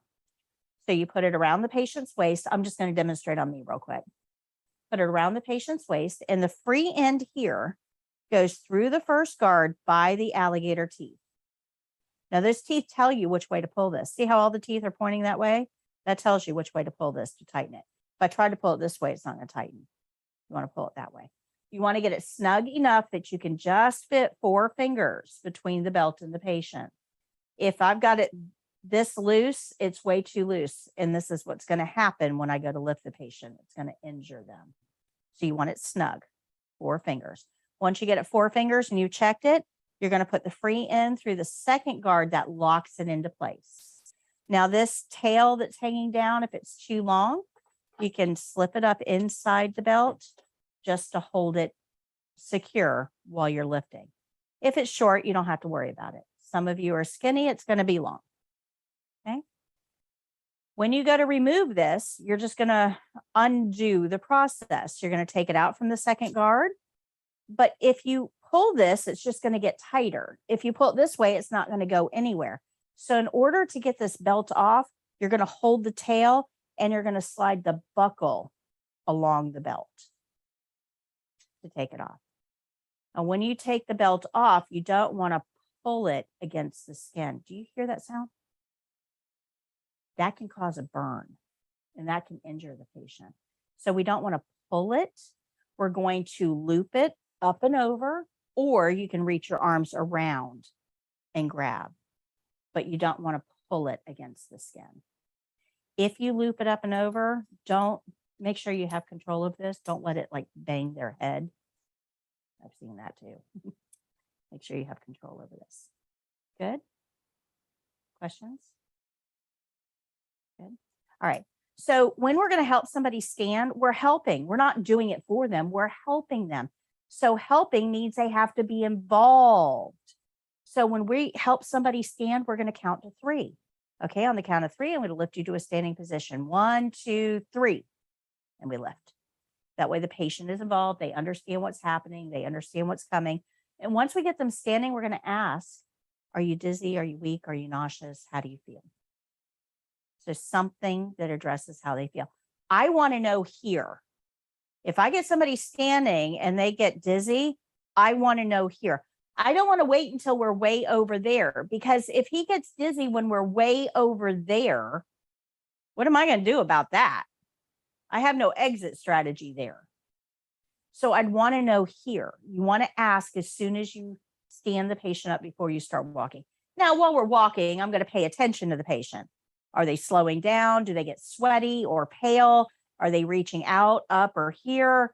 Are they getting a little wobbly? Are there any signs that let me know something is not right? But I'm also going to be asking the patient, how do you feel? Everything okay? We want a constant communication so we know what's happening. But the number one mistake that CNAs make when they're walking patients, and it's universal, is that if something goes wrong, the CNA's first thought is to hurry the patient back to safety, right? You don't want them to fall. So if I've got a patient over here, it's getting all wobbly, let's get you back to the chair quickly. If they're not tolerating a slow walk, they're not going to tolerate a quick return. They're going to fall way before they get there. But that's kind of the mentality of the CNA, because remember, you're not the one that's weak.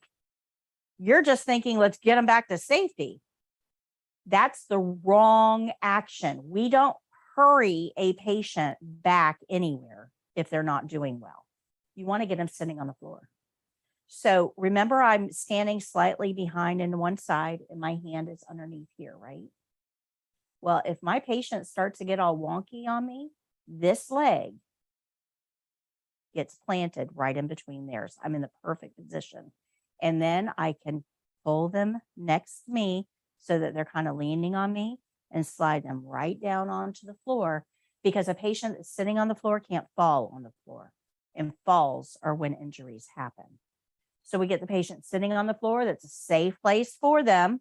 Remember, we have soap and water. Not an issue. I can bathe the patient if they pick up a pathogen.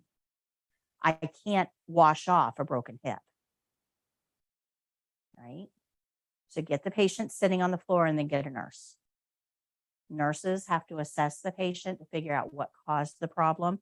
And now we've got multiple people to get them up into the room. We're not doing it all on our own. That makes sense? How do you go get the nurse? Like, do you- That's a great question. So it really depends on where you're working. And there's so many different answers to this, but to kind of explain a little bit, let's say that you're working in a hospital, right? Every floor has a nurse's station, and the hallways kind of extend off the nurse's station. So you're never in a place in a hospital where you are not within shouting distance of a nurse. So that's just a simple, hey, somebody come help me in your loudest voice, right? Nursing homes the hallways are a little longer, and you may not be within shouting distance, but because nursing homes have more CNAs, your job is to get the attention of another CNA who can either stay with the patient or go get the nurse, but you need a second person. A lot of facilities now issue cell phones to their employees. They're not iPhone, that work outside of the building. They're just for inside the building. So you just pick up the phone and call the nurse you're working with. Hey, Henry is on the floor. He didn't fall, but I need you to come assess him. Okay, so you just use your work issued phone. If you're working in home care, the patient's on the floor, we're going to need EMS to come help us get them up. So we're going to call our office to find out how they want us to proceed there. So we're going to, in home care, your nurse is the office you work for. If you're working in pediatric daycare, again, you're not going to be anywhere that's not shouting distance to another staff member. So your goal is just to get somebody else to come help. Okay. So we either use our voice or our cell phone or another staff member. Good. Great question. Great Do you question. use call light? Well, here's the problem with call lights. The call lights are there to summon you, the CNA. So you can use a call light, but it's not real effective because nurses, for the most part, are going to tune them out. 99% of call lights, I'll give you a little clue here. When you go to work, CNAs are primarily responsible for answering call lights and then letting the nurse know if there's something serious that needs to be addressed. But for the most part, the call light is, I have to pee, I need some water, I'm cold, and my remote control dropped on the floor. Those are the top 4 things that you're going to get from a call light. I have to pee, I'm thirsty or hungry, but usually thirsty. I'm cold, which means I need a blanket, or something dropped on the floor. Can you get it? 90% of all of your call lights are one of those 4 things. Now, there are some exceptions to that. Sometimes it's, I'm in pain, I need pain medication, which we would relay to the nurse. Sometimes it's, I'm dizzy, weak, nauseous, not feeling right. That's what we report to the nurse. But 90% of what you do is stuff, or what the call lights are, is stuff that you do. So the call lights are there for you, for them to contact you, and you'll relay anything to the nurse that needs to be relayed. So if you hit the call light, you're summoning you, because the nurses are really going to kind of tune it out. They're not going to pay attention. Does that make sense? Now, that being said, there is something that the call light can do in a true emergency. If the patient is actively dying, like they're bleeding out, their heart has stopped, they're having severe difficulty breathing, if it's a true emergency, something is very, very wrong. If you pull the call light out from the wall where it's attached to the wall, if you pull that out, in most places, it triggers a code blue. So that means that your code team will come. You're going to learn that on orientation. Wherever you go to work, that's something that's covered under orientation. Okay, not all places have that option, but you will find it in acute care settings for sure. You just pull the call light out of the wall, which can be difficult because sometimes you pull the call light out of the wall making the bed, so you need to be aware of that. Good. Questions? So how do we know the gate belt is snug enough? 4 fingers. When we go to lift the patient, we want to make sure we're counting to 3 to gain their cooperation. And what do we want to ask them as soon as we're standing? Yep. Yep. Now, when we return to the chair and we're going to help the patient sit, there's a couple of steps we need to take there too. The patient always needs to feel the back of the chair against their legs before we ask them to sit. Don't ask them to trust you. They don't know you. They have no idea who you are. They're not going to trust you. If they can't feel that chair behind them, they will unconsciously stiffen up because they're afraid to fall. And chances are somebody has dropped them somewhere along the way. So we need to be aware of that. So we're going to ask the patient to turn around and back up and let us know when they can feel that chair. When they can feel the chair, we're going to help them sit using the same body mechanics we used when we lifted them to a standing position. So let's talk a little bit about body mechanics now, okay?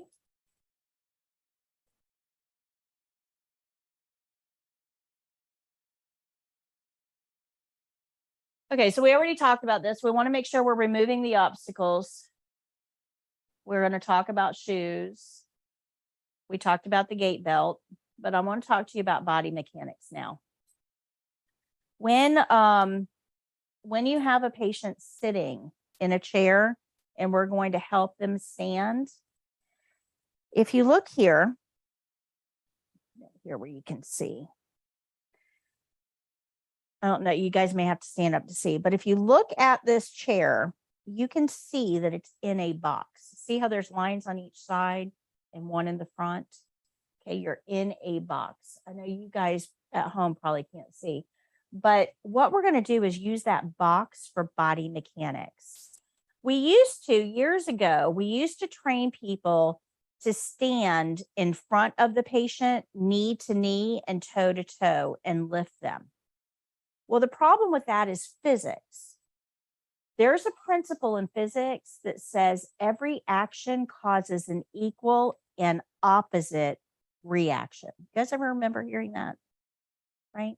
Well, if I have a 150-pound person in this chair and I'm standing right in front of them, toe to toe, knee to knee, and I'm lifting all 150 pounds up to me, that's going to cause my body to go backwards with 150 pounds of force.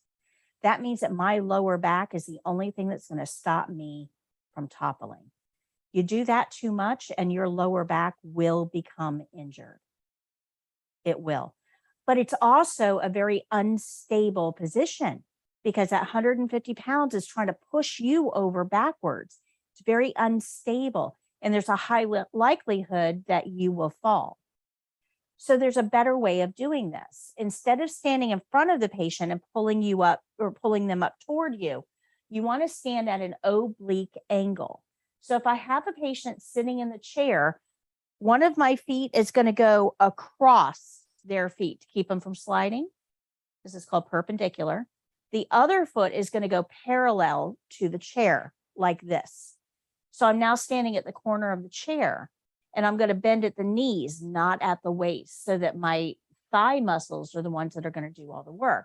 So I'm going to reach around behind the patient, grab the back of that gait belt. We're going to bend at the knees, grab the back of that gait belt, and on the count of 3, 1, 2, 3, and we stand. And because I'm not right in front of them, they're not pulling me off balance. This is a much safer body mechanics lifting technique. Good. We're going to use the same technique when we sit them down as well. So we're going to get them to stand next to the chair so they can feel that chair behind them. We're going to grab the back of the gait belt. And on the count of 3, we're going to help them sit using that same body mechanics. Now, when you're lifting the patient up and sitting the patient back down as they're moving,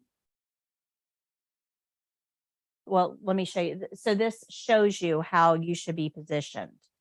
Okay. 1 foot perpendicular across their feet, 1 foot parallel. And we're going to lift them to stand.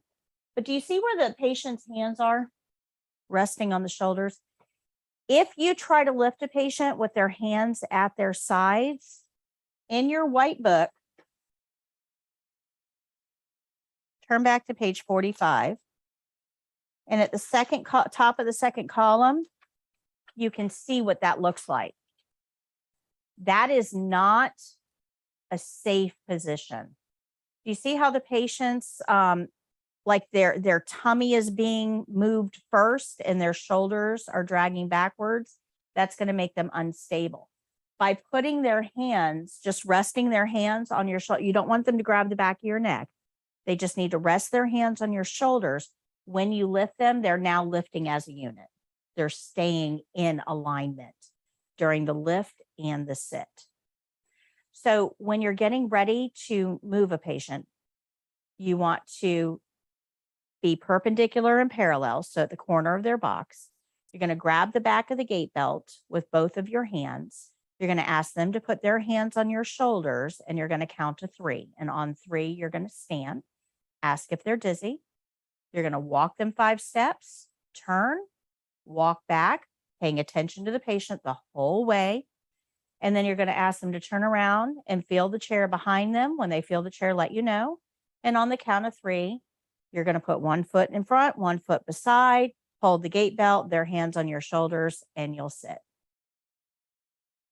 That's the skill. Not much to it. So here's your important points that they're going to be grading you on. We have to apply the gait belt while the patient is sitting. Well, that just kind of makes sense.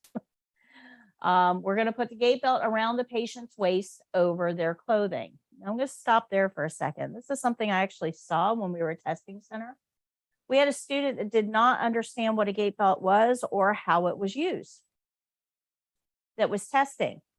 And she grabbed the gait belt and she put it around her waist first and thought that can't be right, was going to have the patient hold on to it and thought, well, that can't be right. She tried to put it around the patient's waist and for some reason thought that wasn't right.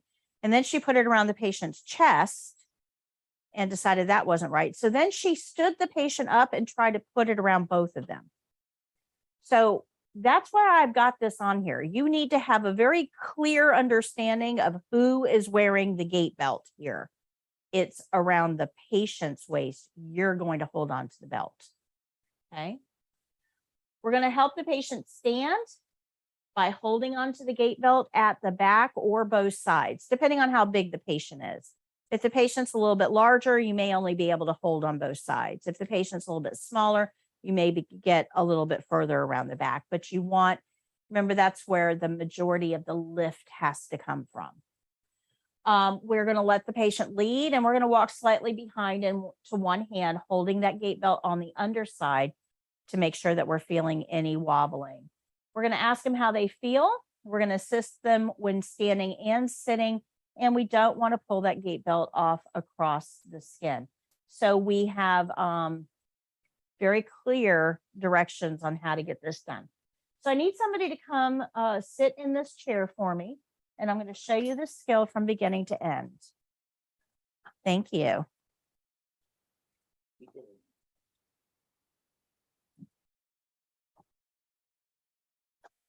All right. Hi, Miss Jones. My name is Patty. I'm your CNA today. How are you? Fantastic. You feel like going for a little walk? Okay. Let me go close your curtain, wash my hands, get my gait belt, and I'll be right back. Right now, I'm going to move that table out of the way. Now, you can move this before or after you wash your hands. For the test, it does not matter. Just make sure you move it before you get the patient standing. That's the important part. So a question I get asked a lot is, do you have to close the curtain for this particular skill? We're walking the patient. Why am I closing the curtain? The answer is yes. We close the curtain for absolutely everything except one skill, which we'll get to a little bit later. So the answer is yes, you need to close the privacy curtain. But the reason behind it is that most likely that patient sitting there is just in a hospital gown. When I get her standing, we're probably going to put another gown on backwards as a robe.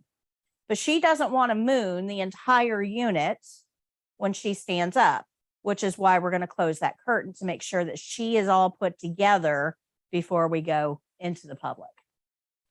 So I have clean hands. I've washed my hands and I'm getting my gait belt. All right, Miss Jones, I see you have shoes on. Do they fit well?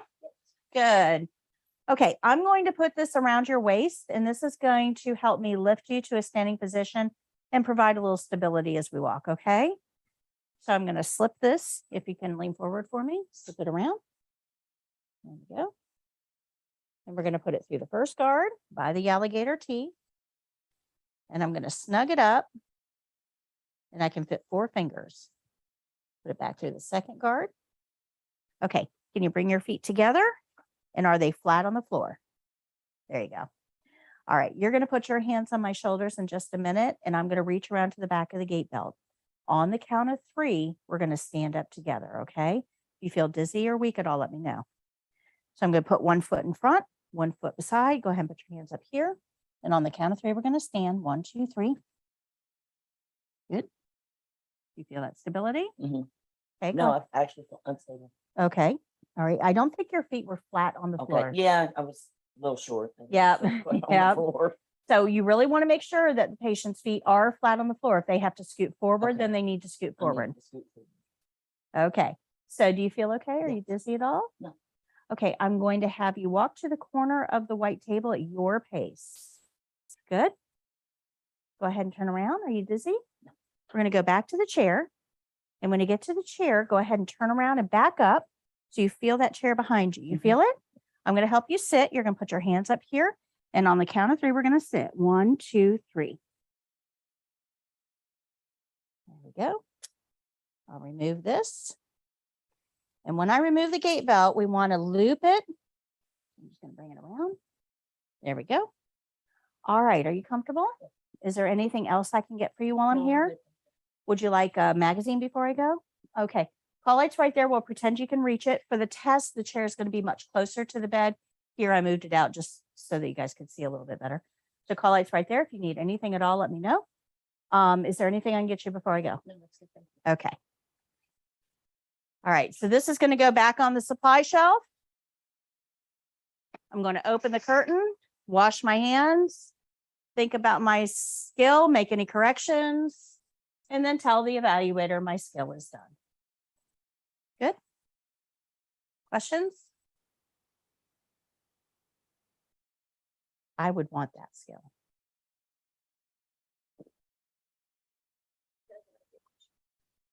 What's that? Yeah, probably. All right. So the next one we're going to go to is on page 86.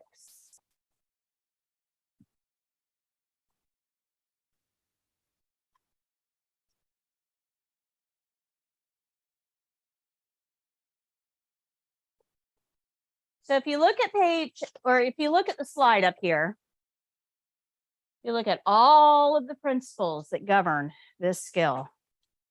We are covering almost everything that's on that back wall. This is a very long skill. If you look at the bottom of the page, somebody with your level of experience should be able to complete this in 19 minutes or less. That's a long time, guys. 19 minutes for one skill. If you get this one for the test, you're going to get 2 super short skills to go with it, like range of motion and respirations. 2 super short skills.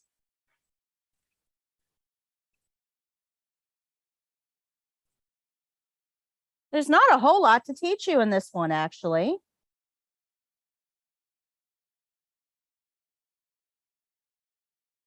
It's a washing skill. We know washing, right? We know to follow the care plan. We know to use a barrier. We know to evaluate whether we need gloves. We know how to wash, rinse, dry, and all the rules involved with that. We know not to hold the linens up next to our uniform. We know anything we don't use must be discarded. We know how to clean our basin when we're done, and we know how to do the closing. I mean, there's nothing here really to go over. You know how to do most of this. But I'm going to show you one way of using a washcloth that you probably never thought of. So this is just a plain square washcloth. It's just plain square washcloth that's folded in half and then in half again. And you probably have one of these in your linen closet at home somewhere. We usually use those little body puffs now, but these still hang around, right? So it's just a square, folded in half and in half again. But instead of looking at it as a square, I want you to look at it as a diamond. So just tilt it a little bit and look at it as a diamond.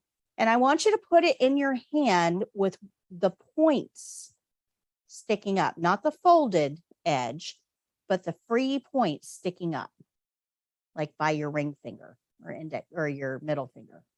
If you tuck the side in beside your thumb and tuck the other side in between your ring finger and pinky, you now have control over the washcloth.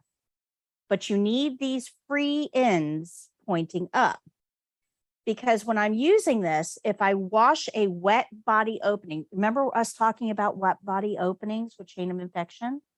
So like your eyes are a wet body opening, or your nose or your mouth or your genitals or your rectal area, those are wet body openings. So if I wipe something with this, I can then fold it over, which traps the contamination underneath and gives me a new cleaning surface. I can then wipe the other eye, fold that over, gives me a new cleaning surface. I can wipe the face, fold that over, gives me a new cleaning surface. And I can wipe the nose and mouth and fold that over. And that actually gives me another new cleaning surface. So on this washcloth, I have 5 independent cleaning surfaces that prevents cross-contamination. Make sense? Good? Questions? We use this when we wash any wet body openings.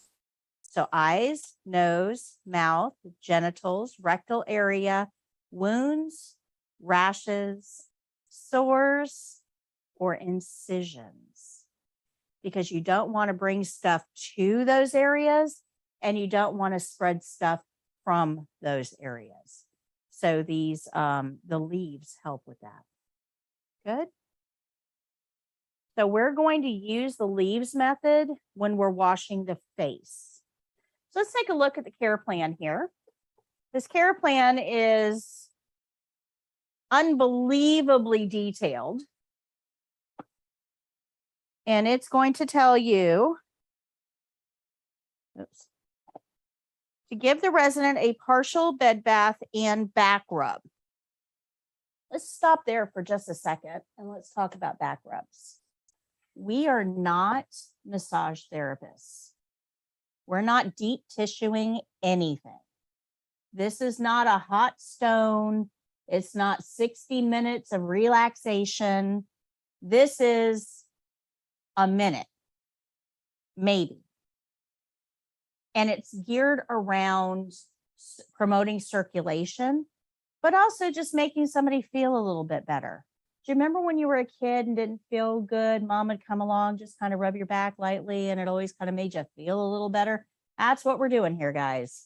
We're just trying to help somebody feel a little better on the worst day of their life. So we're going to use some lotion. We're going to warm that lotion up, because remember, we always warm lotion up. Warm that lotion up. We're going to start at the bottom of the back and go up to the shoulders in small circles. This wakes up all of those capillaries. It promotes blood flow and helps make the nerves a little bit healthier.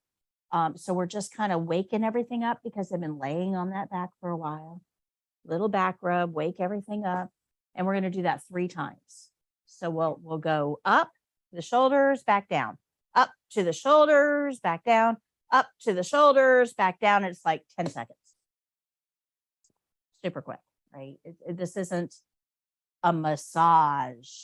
It's a back rub. Good. It also tells us what areas to wash for the partial bed bath. We're going to wash the resident's face, neck, chest, abdomen, back, one arm, and hand. So the best way to remember this, guys, is face to waist, front and back, one arm. Face to waist, front and back, one arm. Do we care why we're not washing the other one? Nah, we don't care. Maybe it's having a test later today that the soap might affect. Maybe it's in a cast. Maybe it's gone. We don't care. We don't need to know why. It's just going to tell us one arm. For the test, this is a way of shortening the test to make it not quite so long. If they watch you do all this, they don't need to see it on the other side. Okay, good. So face to waist, front and back, one arm. We always want to wash the face first. And we don't want to put soap on the face because soap will actually dry out the skin, but it can also sting if it gets in the eyes. So no soap on the face. Face first, just water. So we're going to use the leaves method. Wipe one eye from inner to outer corner, fold it over, wipe the other eye, inner to outer corner, fold it over, wipe the face off, fold over, and do the nose. I always do the nose last because boogers, you know. You can do the nose anywhere if you want. Once we get the face rinsed off with water using the leaves method, we're just going to take a towel and pat dry. And then we're going to wash neck to waist. So we'll get our washcloth, wring it out really well, little soap. We're going to wash the neck, behind the ears, down the neck, the chest, the abdomen, under the breast. When you lift breasts up, you always want to use the back of your hand, not the palm of your hand. Palm of your hand's a little personal. Back of the hand is not. So if you go underneath the breast and lift it with the back of your hand, it makes it feel less personal for the patient. Same thing with a male scrotum. Never cup a male scrotum. You're going to lift with the back of your hand. Again, it just takes that kind of personal out of it so that nobody gets the wrong idea. Make sense? Good. So we're going to clean, the chest underneath the breast by lifting them with the back of our arm down to the abdomen, up the side. We're going to go down the arm, hand, up the arm, armpit last. Makes sense. Then we'll rinse just like we washed, and then we'll dry just like we rinse, and then we'll dress the front of the patient, turn them over. We're going to wash, rinse, dry the back, give that little back rub that we talked about, wipe off the excess lotion, tie the gown, and clean up. That's the skill. Now, of course, I made it a whole lot quicker than 19 minutes. I'm going to show you the video for this one. I'm pretty sure the video is like, I want to say 12 minutes is what it actually takes to do. So try to stay awake. I know it's a long video, kind of boring, but this is going to show you all of those close-ups that you're going to need for each step. Now, a question I get asked a lot is, do I have to put the gown on before I wash the back? And the answer is no, you don't have to. You can wash the front, rinse the front, dry the front, turn the patient over, wash the back, rinse the back, dry the back, turn the back onto their back, dress them, flip them back over, tie the gown, flip them back. That's a whole lot of flipping on the patient. So if you do it the way I show you, it's less work for the patient. Okay. Otherwise, you're flipping them like 3 times more. And remember, our patients may only have this much energy. And even though you're doing the work, it still takes energy from them. So we want to try to conserve that energy whenever possible. Good. Questions? It says 4 washcloths. You do one. Good. The video gonna show? Yeah, the video is going to show you, but very, very good question. So we know that anything that touches wet body openings, we can't reuse, right? Because it's got ooey gooey on it. So the one that we used on the face is going to get set aside right away. We're not going to reuse that one. Don't need it. Anything that we apply soap to, we can't reuse because you can't put it in the basin to keep it warm. And nobody wants a wet washcloth that's cold, right? So anything with soap on it, we can't use. But anything that was used for rinsing, as long as it didn't touch a wet body opening, is okay to reuse. So we're going to use the first washcloth on the face, set it aside. Second washcloth with soap on the torso, set it aside. Third washcloth to rinse the torso. We can reuse that one to wash the back with. Okay, good. If you want to take 6, that's fine. Or I'm sorry, 5 washcloths, that's fine. You're not graded on the supplies that you get. So if you go over to the supply cabinet and get 5 washcloths, they're not going to say a word to you. That's perfectly okay. But if you try to take 12 washcloths, they're going to stop you. And the reason that they would stop you is because there's 8 people that need to test today. And if you've taken all the washcloths, what's going to happen to candidate number 6, right? They're not going to have anything to work with. And they can't just go out to Walmart and buy, washcloths for testing. So we have to be aware that conservation of supplies is important. So knowing what you need and getting what you need is indirectly graded. But here's the real problem. When you get out there in clinical world and you're actually working, you're going to be absolutely surprised at how few supplies you have. It's kind of scary sometimes because CNAs will hoard. The first CNA to get there and get their report, they go straight to the supply cart and they'll strip that supply cart clean and leave you with nothing to work with. And that's not fair. We don't want to be that CNA. So we really do need to know how to do these skills using the bare minimum of supplies, but still be able to do it safely, because that's really honestly what you're probably going to encounter out there more often than not.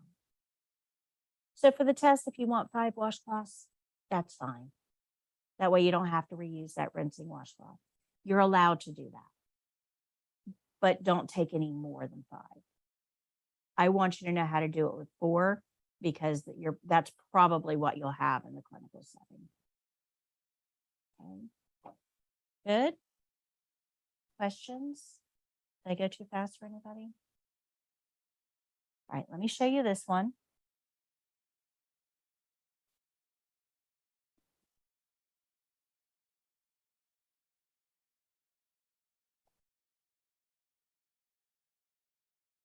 So I have a whole lesson on the leaves method on page 85 you can take a look at. But one thing that I do want to talk to you about before I show you this is a question that comes up quite a bit. What if the patient says no? What if they refuse?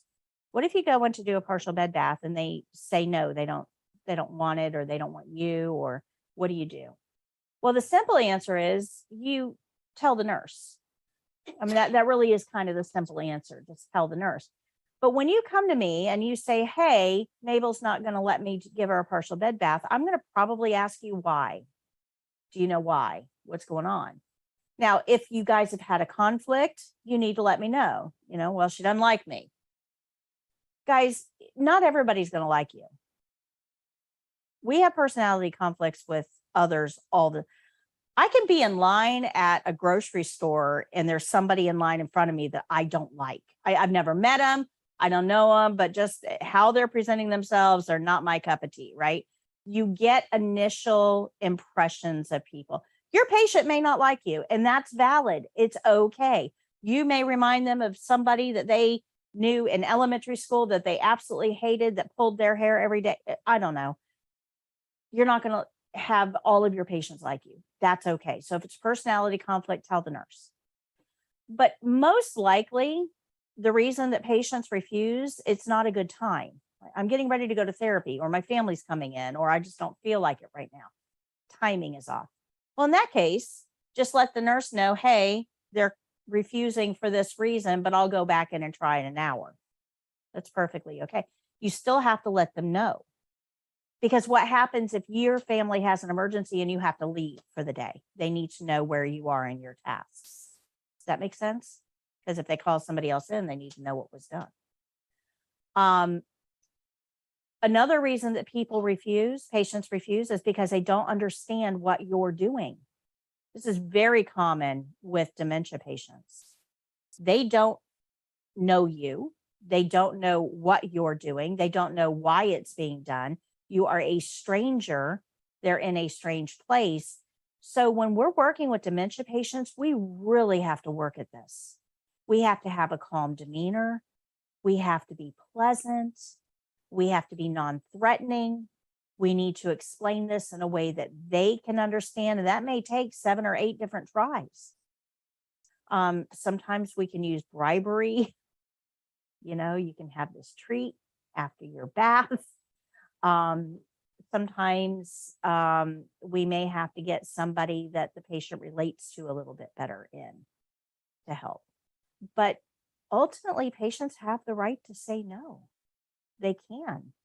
They can say no for any skill, for any reason, at any time. Our job is to try to figure out why they're saying no and relay that to the nurse. And try to be as accommodating as we can to the patients. I'm actually, this is a question that came up on my live on Thursday. And it's one I put off because it's going to take a whole lecture. I'll be speaking this Thursday about what if you have a combative patient? What if your patient says no? So I'm going to do a whole lecture on that. But you have a lesson in your book on page 47 and 48 about what if the patient says no?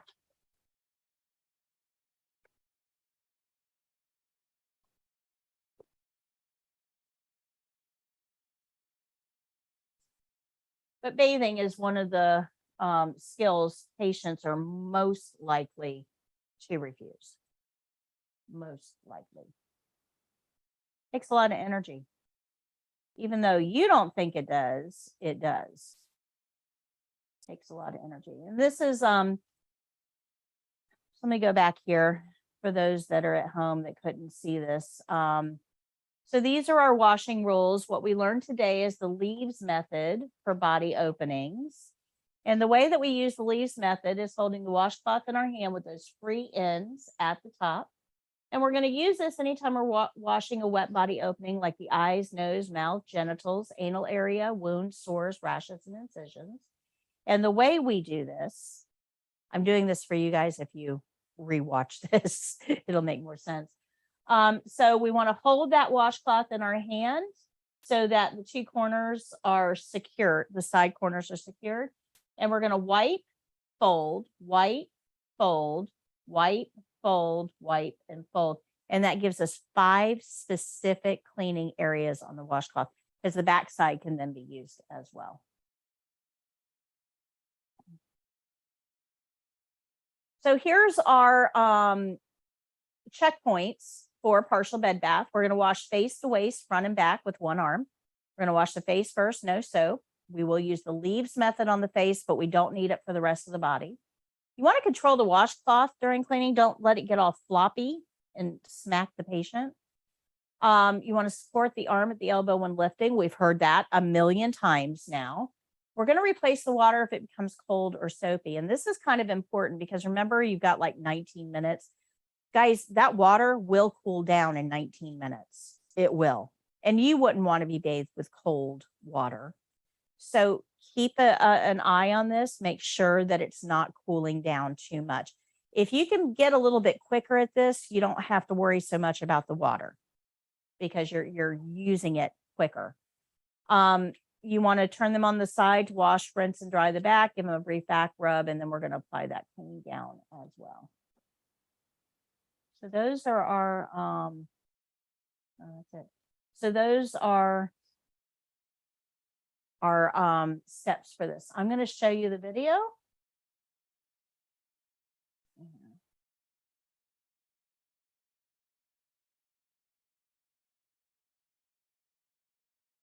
Video has good close-ups of each one of these steps.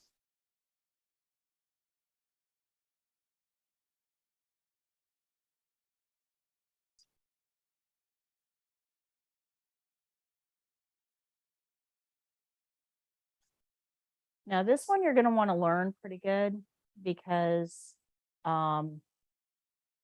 we have another skill coming up on Wednesday called Pericare that is very, very similar to partial bed bath. And then the last week we're going to have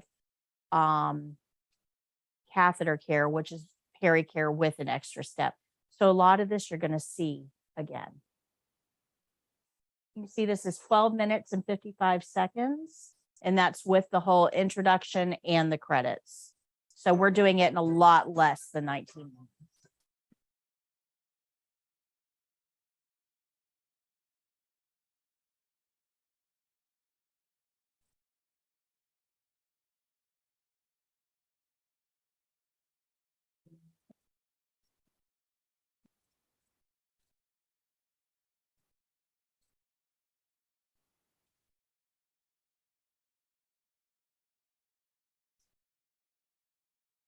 Hi, Ms. Jones. My name is Patti. I'm your CNA today. How are you?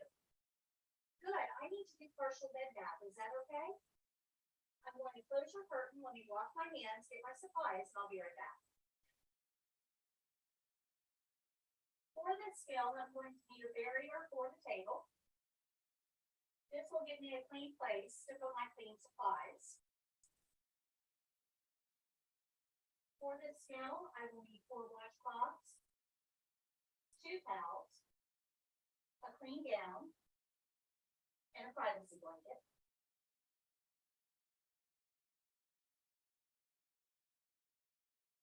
It's a washing skill, so I will often need a basin, soap, and lotion. And I'll need a set of gloves.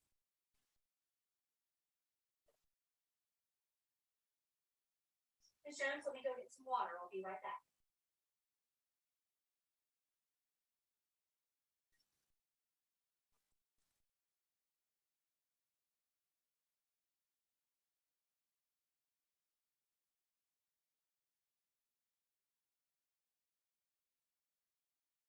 Ms. Jones, is the water appropriate temperature?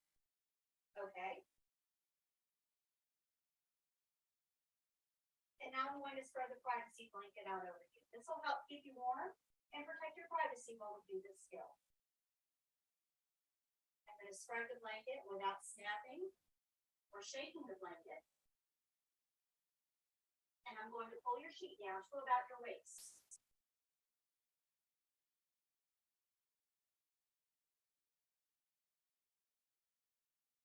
Okay, Ms. Jones, I'm going to ask you to sit forward for me in just a moment so I can untie your gown. And I'm going to spread this towel out underneath you to keep your sheets dry while we bathe you. Can I assist you to sit up, please? Thank you. I'm going to untie your gown and spread the towel out on the bed. Go ahead and lay back down, Ms. Jones. Thank you very much. And now I'm going to spread the towel out underneath the arm. I'll remove the gown on the side closest to me, supporting the elbow as I lift it. And I'm going to relocate the gown to the other side of the patient. This leaves the patient uncovered underneath the privacy blanket for bathing. The blanket will keep you warm. Now I can apply my gloves.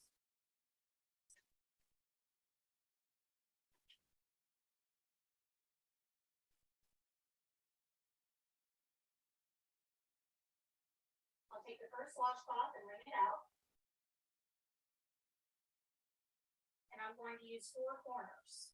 We'll wash the face first, no soap on the face. Ms. Jones, I'm going to wash your eyes. I'll start with the closest eye to me. I'm going to wash from the inner to outer corner. Very gently. And then we'll fold this sleeve over to prevent contamination from spreading to the other eye. Ms. Jones, I'm going to wash your other eye now, inner to outer corner. We'll fold that leaf over, and then I'm going to wash the remainder of the face. Using very gentle strokes.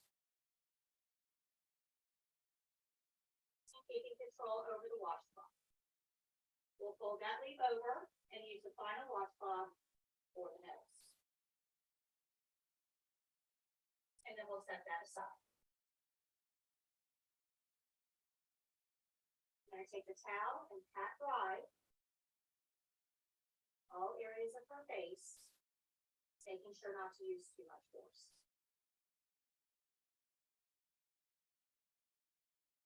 We'll set the towel aside. We're going to take the second washcloth and wring it out. And we'll apply soap to the top leaf.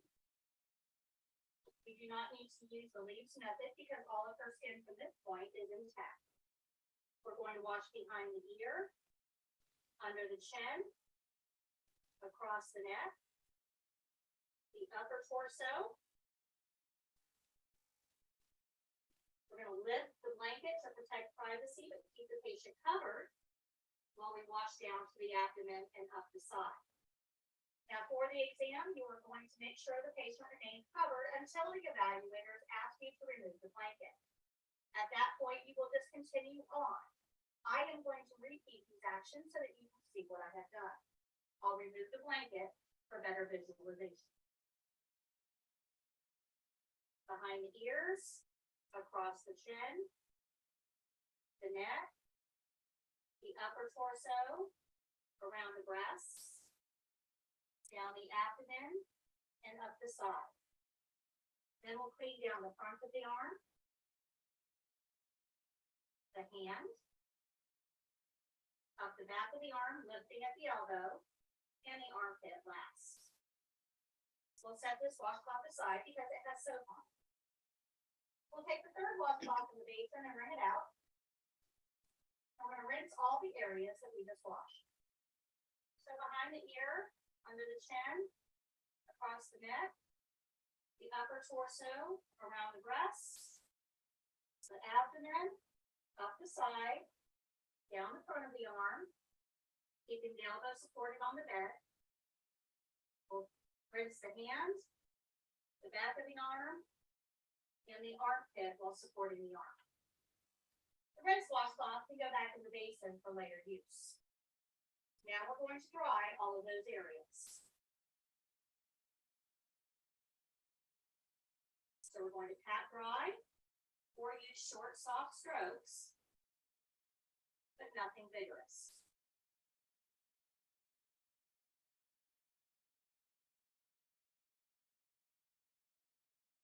Go ahead and withdraw Miss Jones.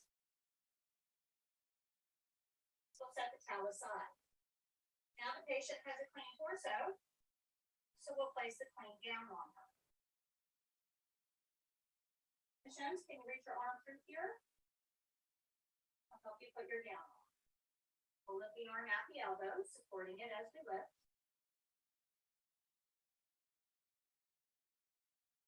And we'll spread the gown out. Okay, Miss Jones, we're going to go around to the other side of the bed now, and we'll dress the other arm.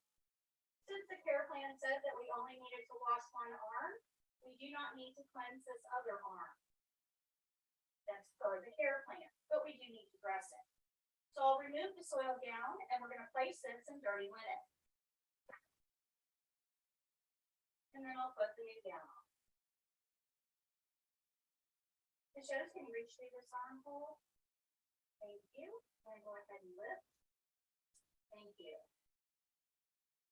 Okay, Miss Jones, I'm going to ask you to turn onto your left side now. This is going to allow me to wash your back and give you a brief back rub. So I'm going to ask you to scoot toward me and we're going to move you onto your left side. Ready? Go ahead and scoot toward me. 1, 2, 3. Now the evaluator will hold the mannequin in place while you complete your cleaning. So I'm going to take the third washcloth, wring it out, and we'll soak the top leaf. I'm going to wash the back of the neck, the shoulders, and the back down to the waist. We'll set that washcloth aside. We'll take the final washcloth and wring it out. And we're going to rinse all of those areas. The back of the neck, the shoulders, and the back down to the waist. And then finally, we'll dry all of those areas. Back of the neck, and the shoulders, the back down to the waist. Now our care plan asks us to give the patient a brief back rub. So we're going to use a little bit of lotion, making sure to warm the lotion in our hands before we give them a back rub. Ms. Jones, I'm going to give you a little back rub now. I'm going to start at the small of your back and work my way up in small circles to your shoulder. We'll do this 3 times. This is for circulation purposes. 1, 2, one more, and 3. I'm going to wipe off the excess lotion. Now I can tie the patients down.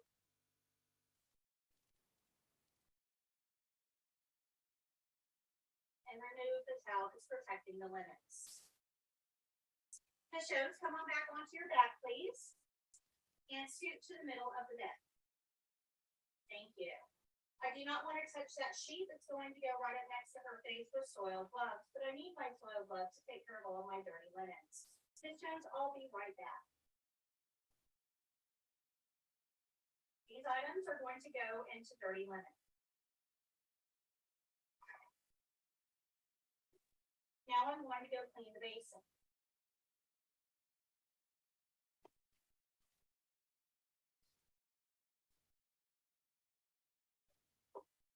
I'll empty the basin and rinse it.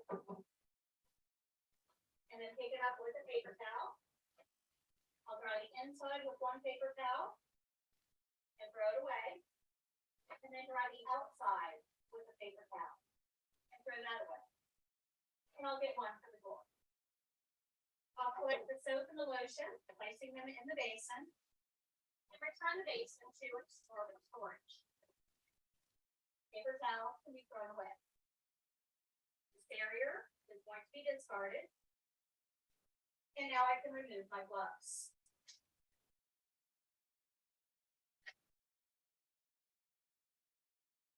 Okay, Ms. Jones, I'm going to remove your privacy blanket now and pull your sheet back up. Are you comfortable?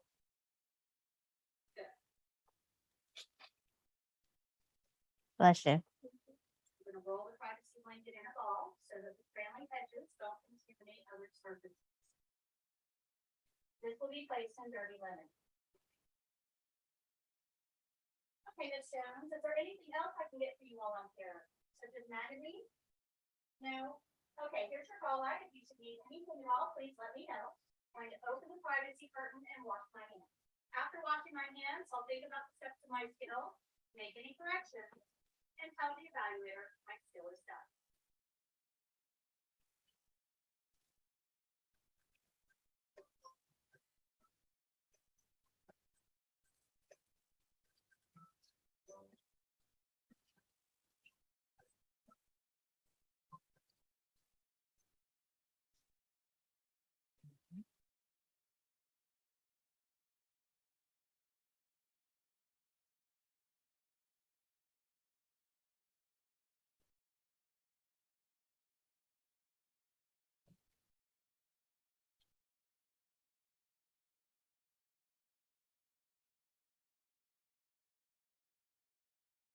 All right. Any questions?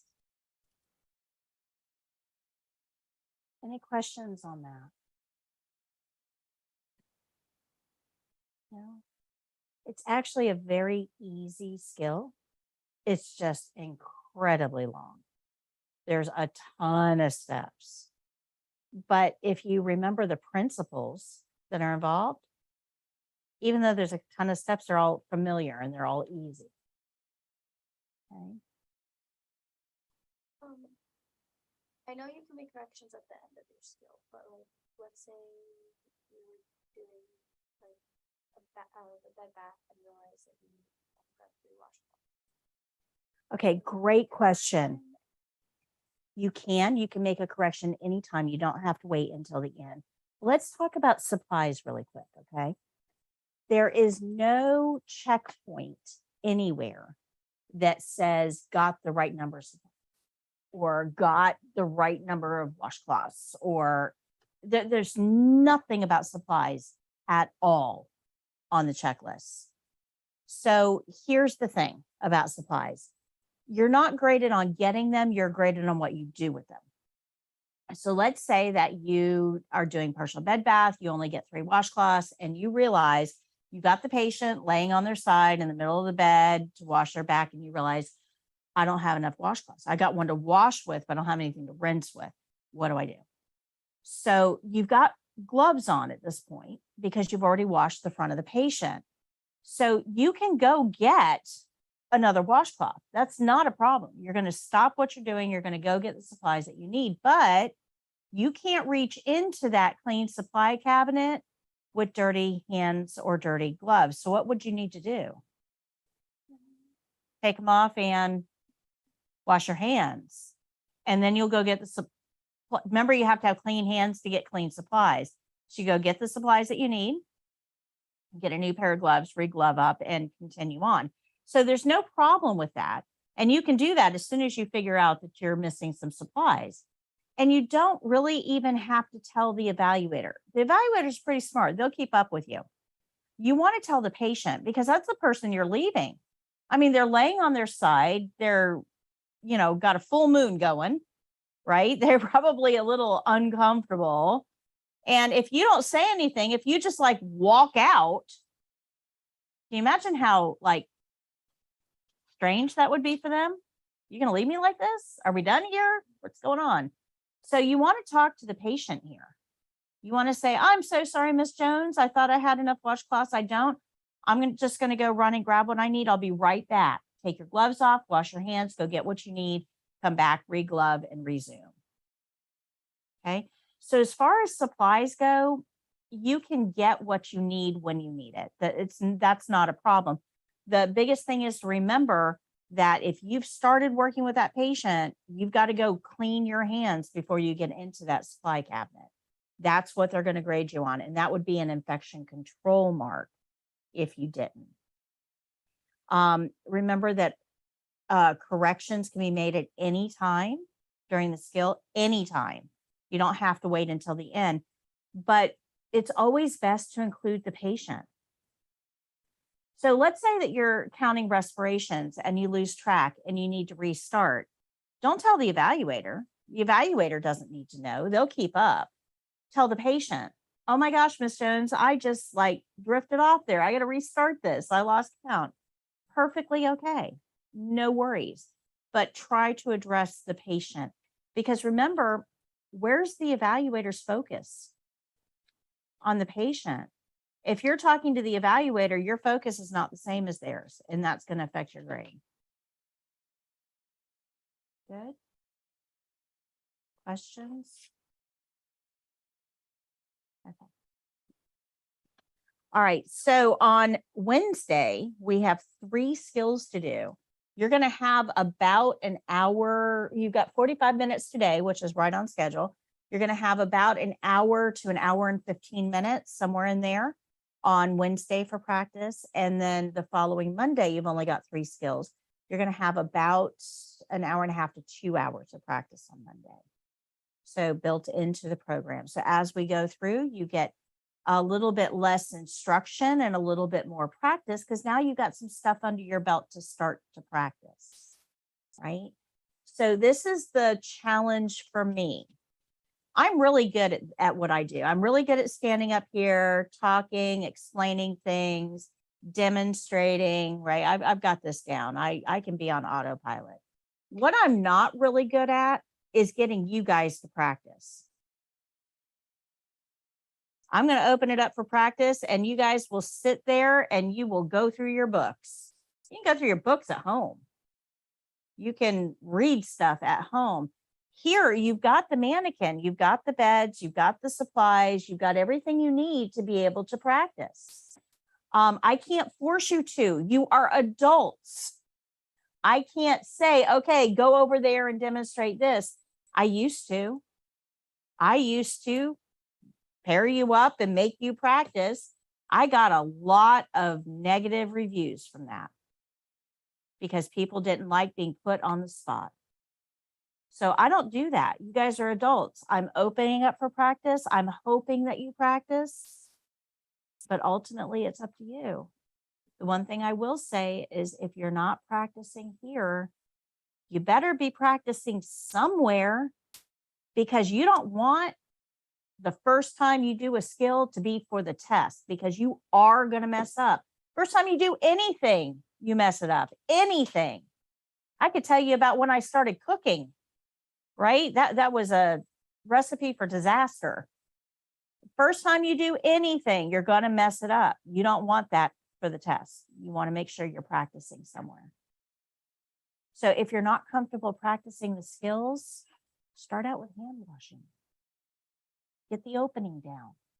Practice the closing. Okay? But practice. Now, during practice, I sit over here in my little cubby.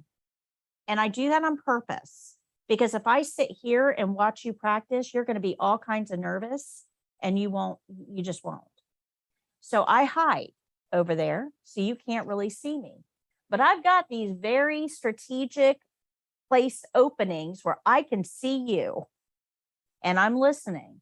And when I hear something, I'll stop you and say, hey, don't forget, you got to close that privacy curtain, or don't touch those supplies until you've washed your hands. I'll correct you. But I'm also going to wait to see if your partner corrects you, because you're going to learn by watching other people and by correcting other people. So if you guys are partnering up together, I'm going to kind of wait to see if you catch it. If you don't, then I'll jump in. But this is where we start to kind of wean off the teacher a little bit and become a little more independent, because when you're out there, I'm not with you. Okay, good. You got a lot of skills that you can practice, a lot. Grab a partner and practice. We've only got 6 left, and they're all variations of something that we've learned up to this point. So there's not a whole lot left to teach you. There's not a whole lot left to learn. You now have every single one of those principles on the back wall. We've covered every one of them. Every one. So there's not much left to learn. The hard stuff is behind you now. Okay. All right. It is all yours. Now, I don't videotape practice sessions, so I'm going to sign off of YouTube in just a minute. Let me go through their questions. And then I'm going to sign off of YouTube. All right, my YouTube guys, let's see.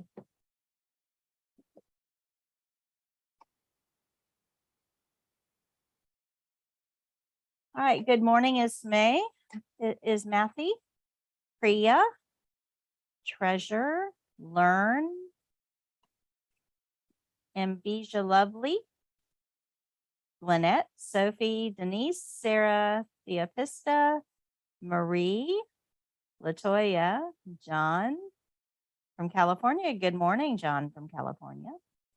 And Irene says, thank you for the videos. They helped me pass the skills test. Congratulations, Irene. Great job. Bossed up and blessed. Thank you for taking the time to record and teach us. Awesome. If you guys have any questions, those of you who are watching on YouTube, if you've got any questions, make sure you put them in the chat. We are going to sign off during practice so that the students can practice without everybody watching. So if you have any questions, drop them in the chat really quickly. Otherwise, we will sign off, and I will see you guys on Wednesday at 9 a.m. All right, guys. Hey, stay tuned for the game show too. In the next couple of weeks, I'll have the game show. We're going to be giving away prizes. It's a really fun way of getting ready for that written test. I'm going to have a lot of written test questions for that as well. All right, guys, I'm not seeing any questions show up. So until next time, happy caregiving. See you on Wednesday.